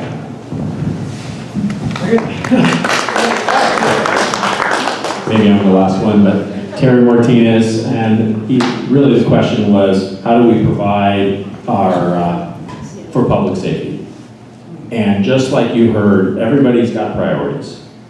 And in a limited budget, how do you maintain making the tough call to keep those a priority? That's really the bottom line. And so really you need somebody that has the ability to say, here's the plan, we're sticking to it, and no matter what wind comes, we need to make that decision. And that's the kind of decisions that I've made throughout my career. So public safety, fire, police, that would be a high priority. Investment in our parks, which has been dismal, and investment for our future. Those would be the things I would prioritize. Terry Martinez, thank you. How about another question that will... This is, you're right here.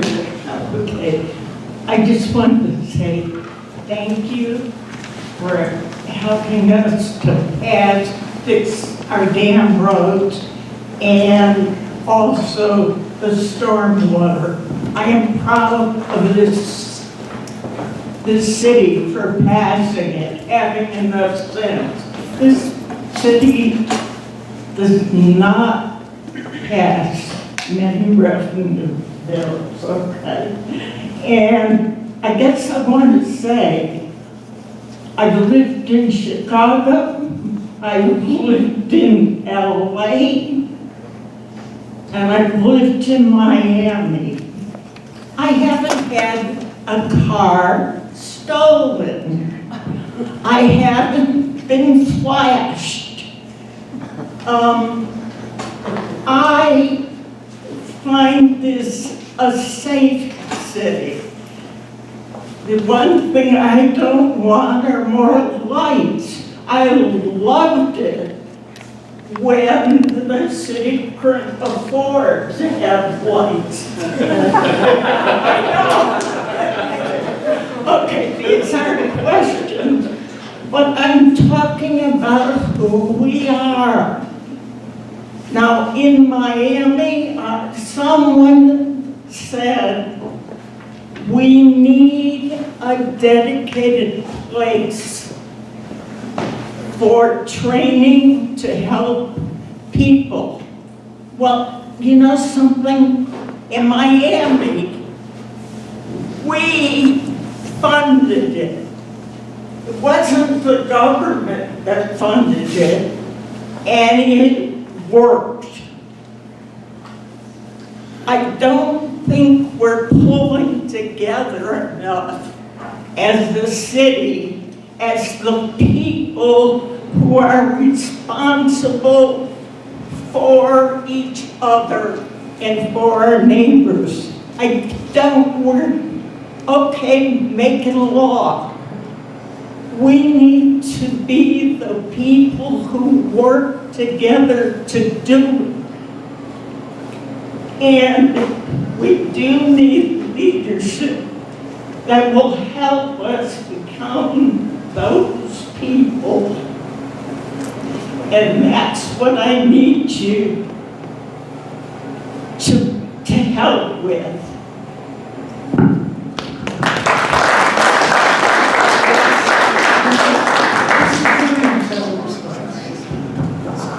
There was enough said on the last question. I want to first thank you for your comments, and I want to talk a little bit about what a big part of what you said is we all need to work together.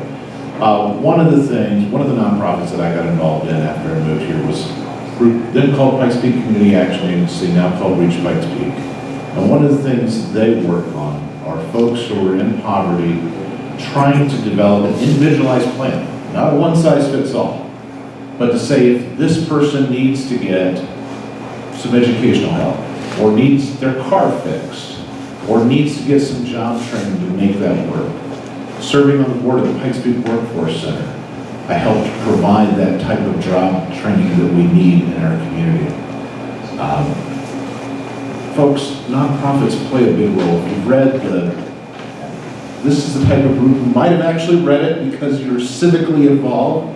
But the 2019 homelessness plan for the city, a lot of that focus is working through the nonprofits. And that is one of the great things about our community, where we all come together and work to do that. And as Secretary of State, I was very committed to supporting our nonprofits. I actually received the 2018 Nonprofit Impact Award from the Colorado Nonprofit Association. As a city council member, I will continue to work to support and to help our nonprofits.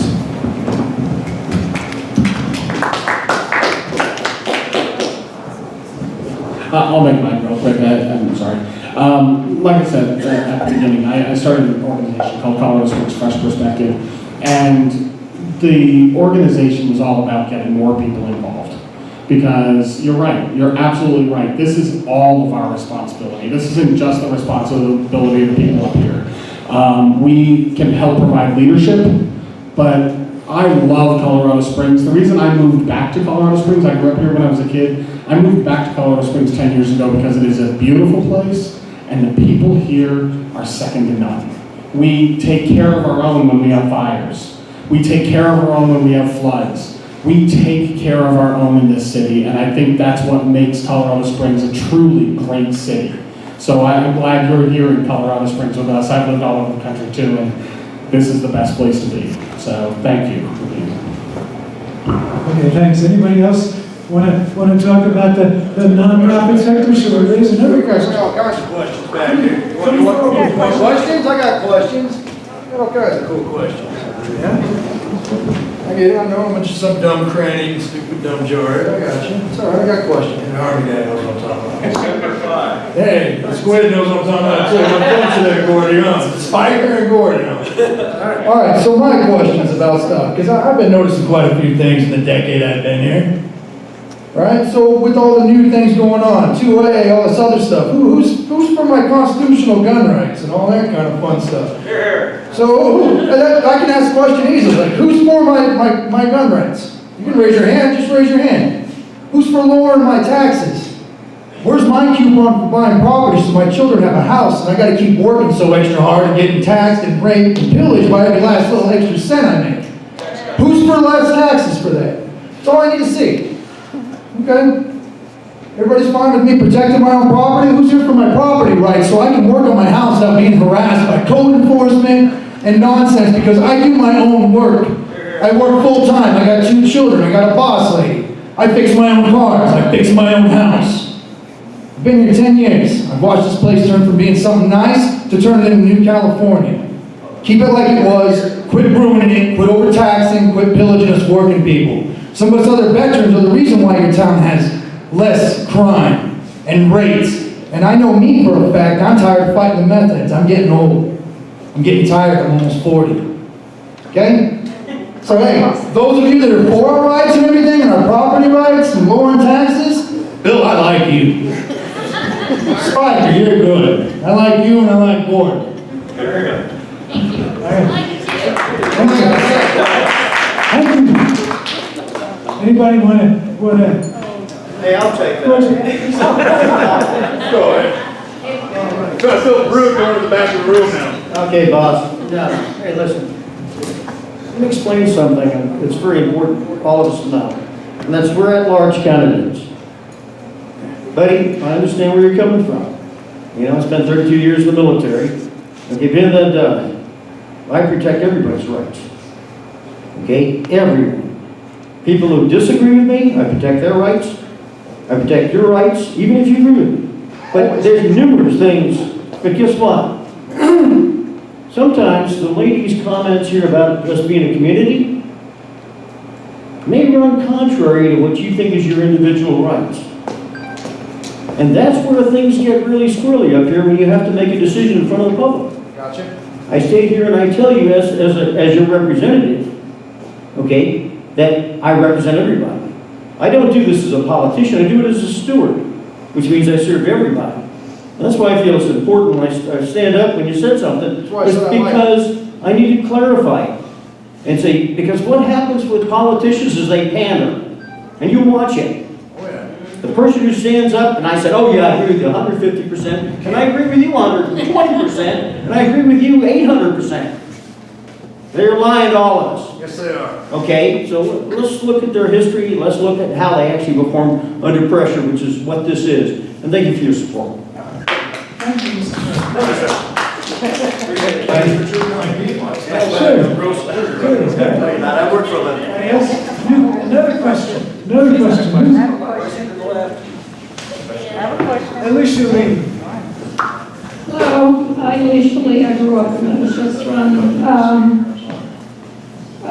What I'm worried about is the character of an older neighborhood being decimated by new development that doesn't care about older houses and what neighbors are going to think when a developer wants to maximize their development. We've had some of those developments recently, but I'm worried about one that you brought up. There's one coming just 2 blocks from here. That's one example of what could be coming for our neighborhood in the future. That developer, I've heard, wants to build 16 units, claiming that they're trying to build affordable units because that's what they think is going to get some press or some city council backing.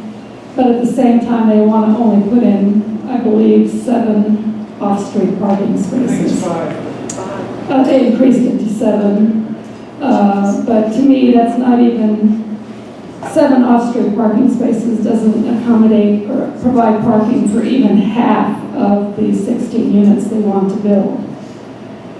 Though that's one example of the kind of things that our neighborhood has been starting to deal with and been dealing with actually since at least about 15 years ago. There's nothing that can ruin the character of an older neighborhood than things that don't fit well with the neighborhood, that don't accommodate all their residents and having places to park their cars nearby without impacting other neighbors. This also extends to what might happen, of course, with the CC planned hockey arena and what they're going to do to possibly the near North End neighborhood.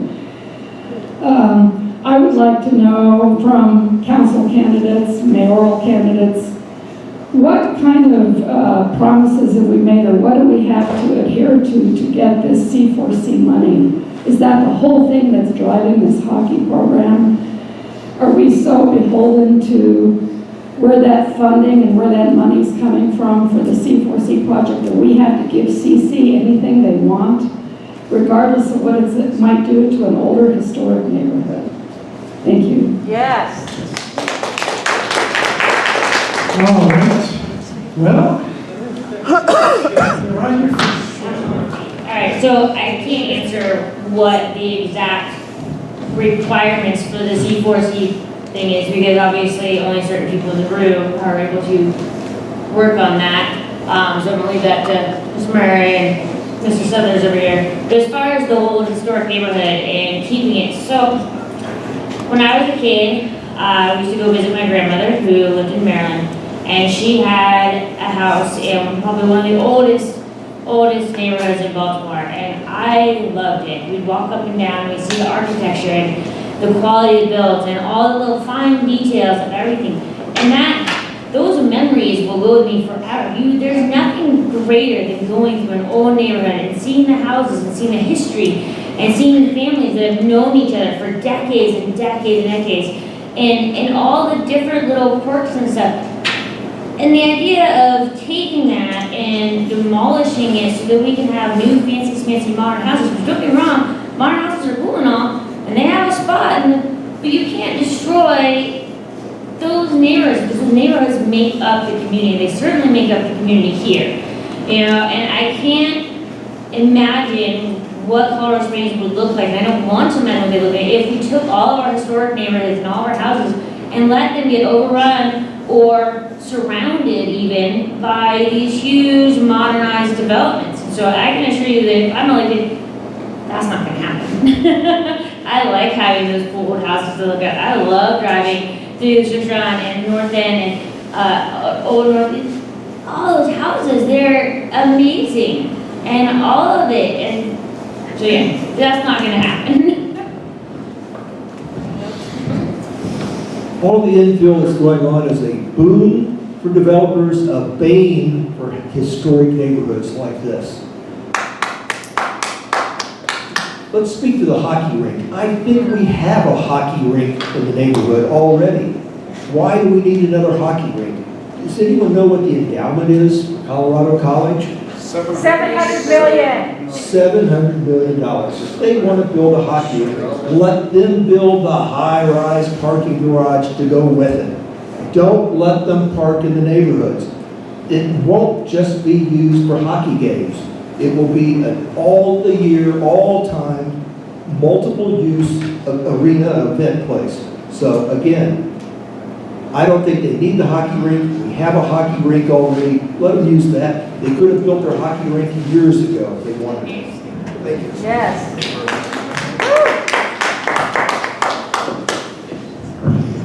I'll be the unpopular voice here. This is a college campus, folks. College campuses build performing arts centers that attract people. They acquire fine art centers that attract people. College campuses build sports facilities. It is not C4C money. $5 million is driving CC to want to build on the campus. No, it's 9 million. It's not, if it's 9, it's going to bond to 5. But 9 million is not driving that. But It's going to cost 40 that million. money first. What's that? It has to be built quickly to get that money. It has to be started. That's exactly right. But what I'm saying, let me tell you what's going on in Colorado College's mind. They have a Division I hockey team. They're competing against Division I hockey programs all around the country that have, most of which have on-campus arenas. They're, I think, under the educated opinion that their ability to recruit good Division I hockey players is dependent upon having an arena that has a home ice advantage. The Broadmoor World Arena does not. And so Colorado College has a campus, and they're making a decision, just as they made a decision to build a performing arts center, just as they're making a decision to build an arena. What's the advantage of the city on the C4C thing? In exchange for that $9 million, they have to enter into an agreement with the governing bodies from the U.S. Olympic governing bodies that are here to help host wrestling events, judo, karate, things like that. But the notion that the Colorado College should be ordered by the city to always play in the World Arena or something like that, folks, just doesn't hold water. College campuses are going to develop in the way that college campuses need resources.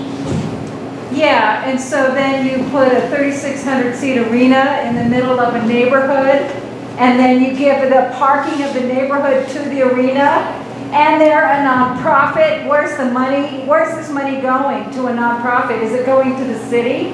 What are we doing? I don't know. What are we doing? They have an arena. What is the point of doing this? The Broadmoor World Arena is not owned by CC. If you had gone to some of the meetings, people are saying it's not big enough for a world-class arena anyway.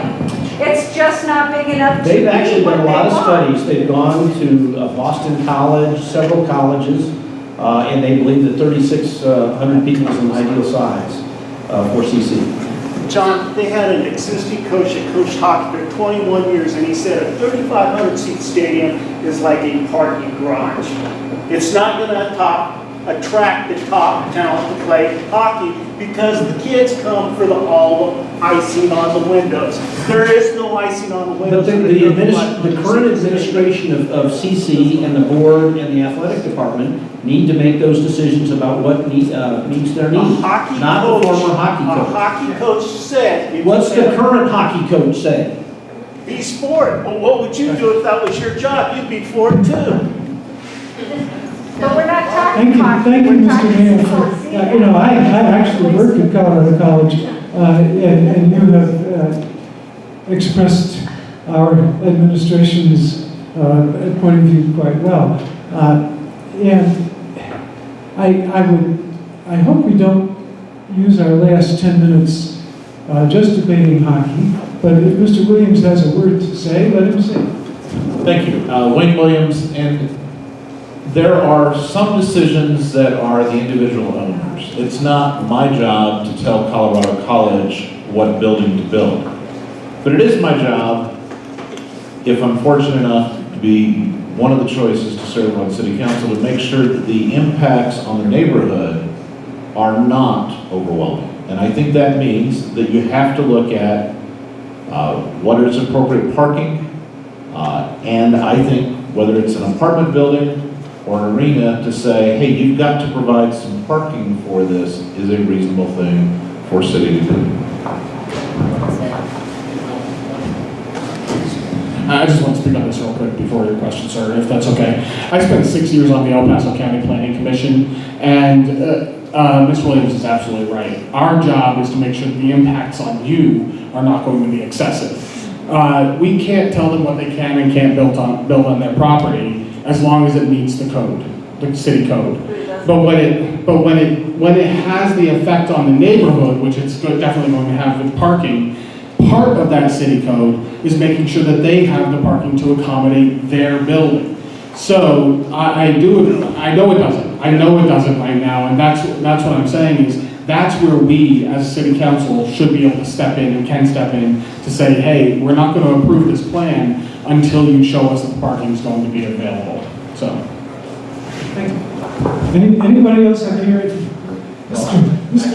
I wanted to talk about what she asked about a long time ago, which was how do you incentivize redevelopment without it overtaking? And we actually personally own an 1892 house in Oak Harbor City. And you can imagine the kinds of things that need it. Okay, just like everybody else.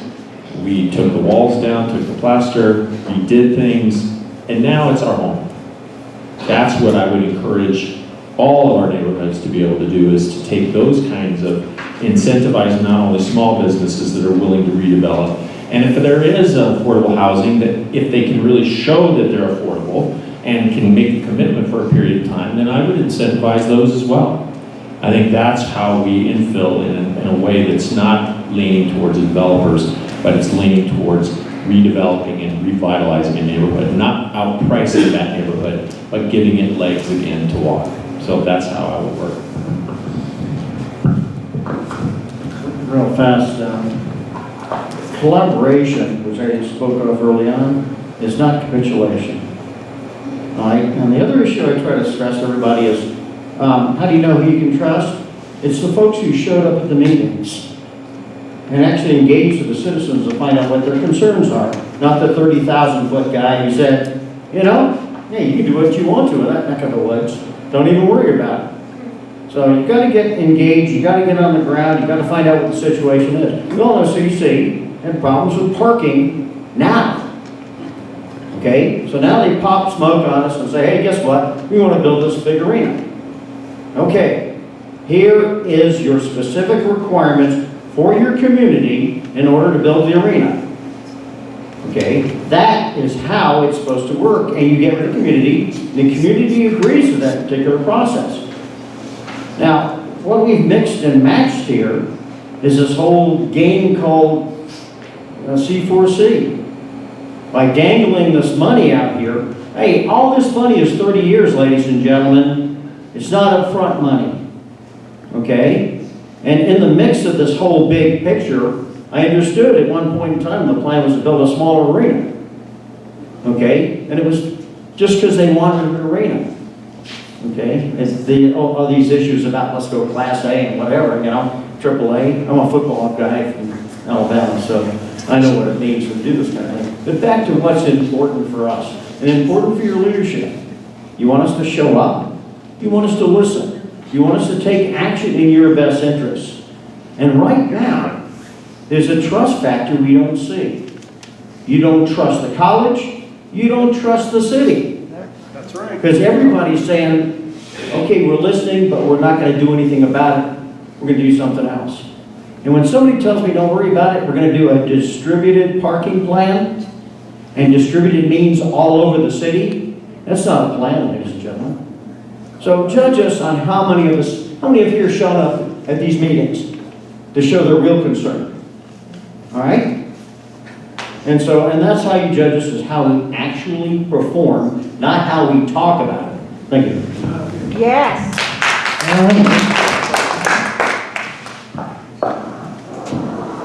Now, you have spoken.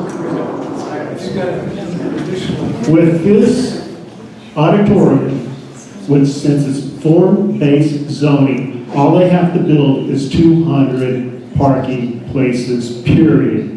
And they can go to city council and the planning commission and ask for a variance where they don't have to build any parking at all. Now, are you guys going to step up to the plate and make sure that CC has got to build some kind of a parking structure other than 200 parking places? Now, also, since this is a form-based zoning, they can go around you. They don't have to. All they have to do is ask for a variance. But you guys, with this form-based zoning, you are really harming the old North End and the new North End. Because where are these people going to park? They're going to park in the neighborhood. and you guys don't have any control over what CC does because you are a cheerleader for CC in development of their stadium for C4C money, period, in a scenario. There is nobody in the mayor's office or in city council that is for the old North End or the new North End on all these zoning variances that CC has got and can get because they are CC. And you guys aren't doing anything at all, period, in a scenario to stop them. Answer the questions, how many are going to be for stopping the zoning requirements to where they have to build a 1,500 parking structure? There is 1,500. 3,500 divided by 2 is No, what? you're going to support making CC build 1,500 parking spaces for their 3,600 seat thing. But none of you guys have even come, Students are walking. you guys haven't come up with anything for safety. You haven't come anything up for police. You haven't come anything up for fire. On all of these dates, when there's one event each day, each week, you guys haven't come up with anything addressing any of that. Have you addressed anything on the problems getting to Penrose Hospital? No, you haven't. You talk to anybody in an ambulance, they say they hate the 2-lane roads because they can't get to the hospital.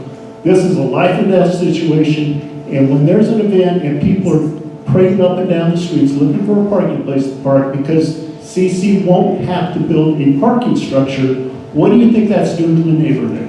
It's absolutely deplorable. All right.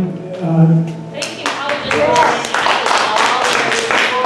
would just like to say rather than each of us talking at the same I time. think we have ventilated that issue quite a good bit.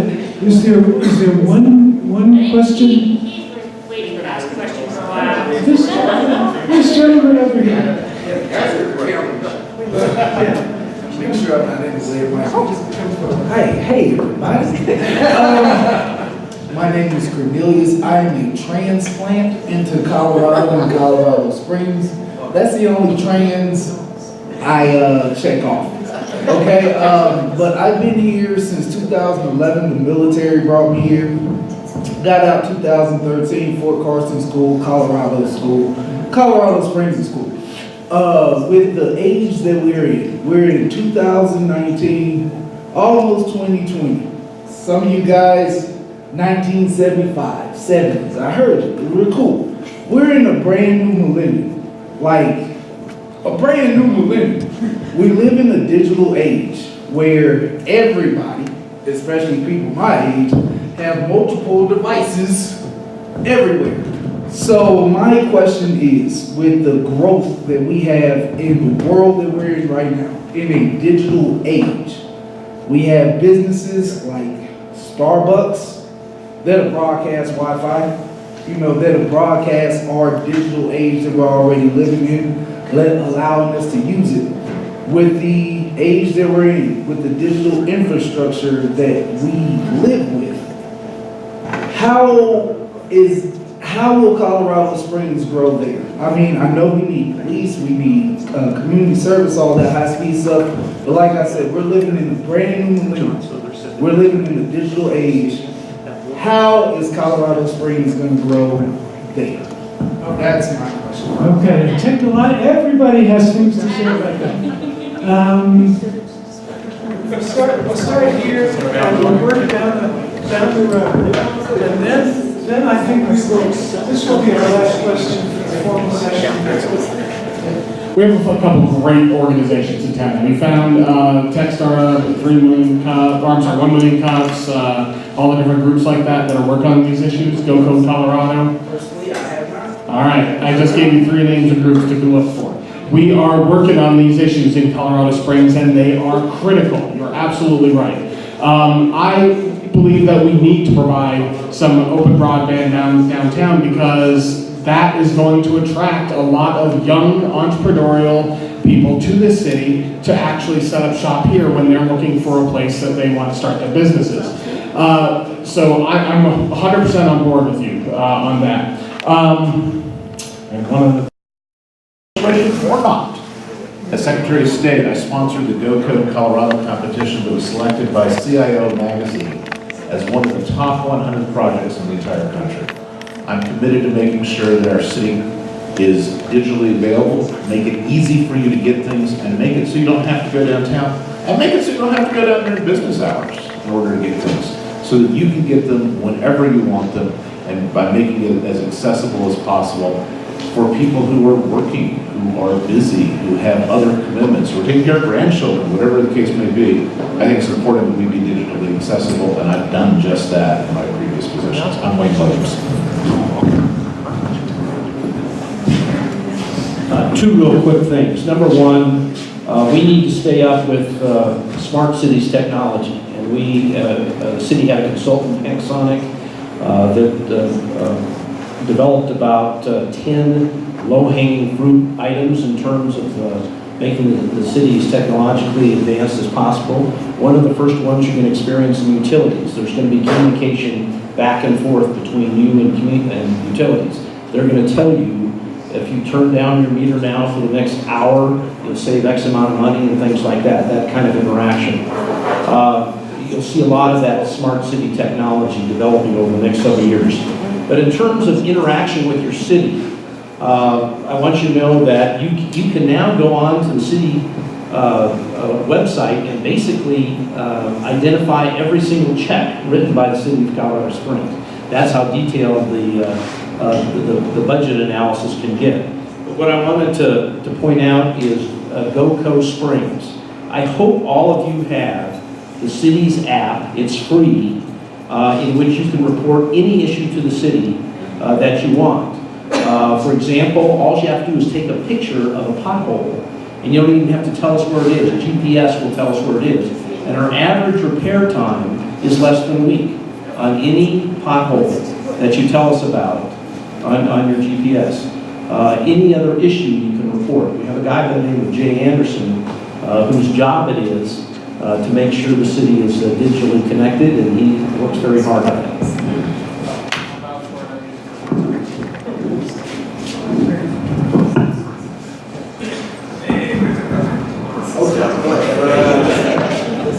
Almost skipped over me there. So again, my name is Gordon Klingenschmidt. I worked in NORAD U.S. Space Command, and I pride myself on being an innovator, and I know SpaceCom is coming back, right? But I also went to battle for you when I was in the state legislature. I worked on the local government committee. I literally have relationships with the people on that committee, and I've had a history of being able to bring home the bacon. In specific, when we send our taxes, why do they all get spent in Denver? No. Some of our state dollars need to come back to Colorado Springs, and I was a prime sponsor, and I was proud to be so, on funding for the Cyber Defense Technological Training Command, which they're co-sponsoring with UCCS right here, to get our state dollars back here to provide incentive and training for people just like this young man who asked the question about your age. The millennials who are learning cyber defense are doing that with state dollars that I fought for. I will fight for you, and I have friends on both sides of the aisle. I will work collaboratively with the mayor's office and with every member of city council to make sure that we get the dollars that you've already spent. We have become a city of maximum builder benefit. And apparently there's no burden too great for you to bear. From bike lanes to hockey arenas. Did you get to vote for the bike lanes? No. Did the city council get to vote for bike lanes? No. They passed the bike master plan. Bike master plan. And they had the bike master plan czar, Kathleen Krager. And when the bike plans and the bike lanes blew up, who took the blame? Who got thrown under the bus? Kathleen Krager. But she wasn't the person responsible. Thank you. Okay.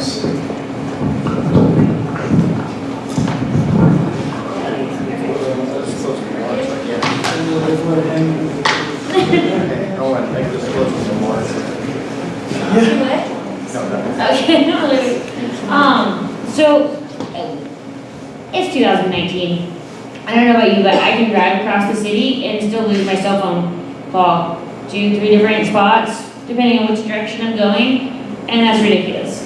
It's ridiculous that we don't have broadband across the city. It's ridiculous that we don't have Wi-Fi. It's ridiculous that we're not already implementing how to do a smart grid city. You know, we have all these developers building all these new things. How much more effort would it be to ask them, like, hey, well, you know what, you're getting this tax breaks, you're getting all this urban renewal breaks and all these other things. How don't you step it up and start helping us put all these things in so that we can compete for some of these bigger companies that are running on AI and running on robotics and things like that can't afford to have a city where we lose internet service or we lose cell phone reception. And then one of the other things that I think we should do is we're going to start, not just our city, but cities across the nation are already losing jobs to AI and stuff like that. We have people whose job skills don't transfer over into where the future is going. And I think that we should start looking into trying to have programs, not just for kids, but for adults to learn coding, to learn how to repair robots and AI and that kind of stuff so that they can have jobs. Because otherwise we're going to have a lot more homeless people who don't have the ability to get a job because their skills just don't match what is available.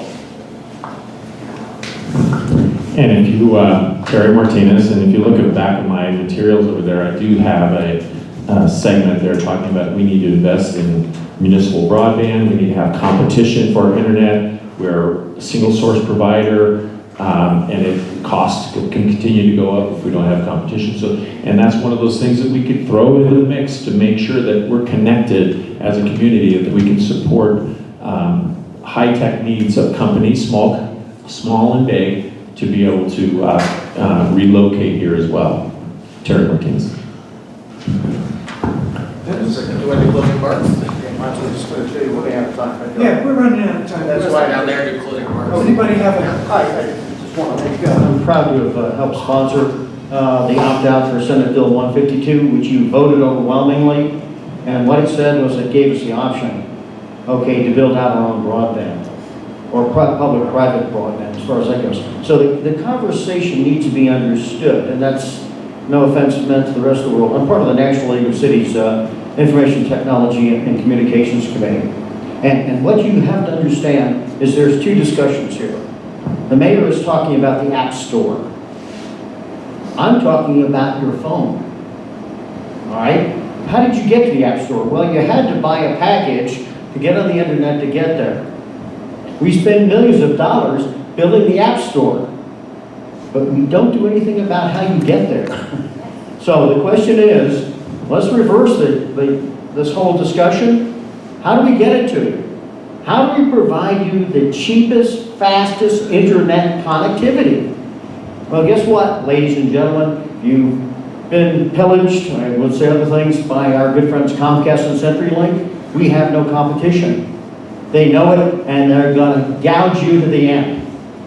I've been working with Verizon, talking to them. They've been putting fiber optic all over the city. You can expect within a year to have a rather robust 5G system. You're going to still have to pay for it. But again, we're working towards solution sets, but the solution set for the citizen has got to be inexpensive, fast internet. Okay, in order for us to use this particular capability. So remember, we're talking about the highway to get there, not the App Store. Thank you. Okay, I think we've reached the end of our formal session, and I would like a round of applause for this intense group of people. And a round of applause for you all who have this side here. And absorbed all of this. Thank you very much. I'm sure some of the candidates will stay around for a few more minutes if you want to raise a particular question as we're packing up to go, but I declare this meeting adjourned. Thanks.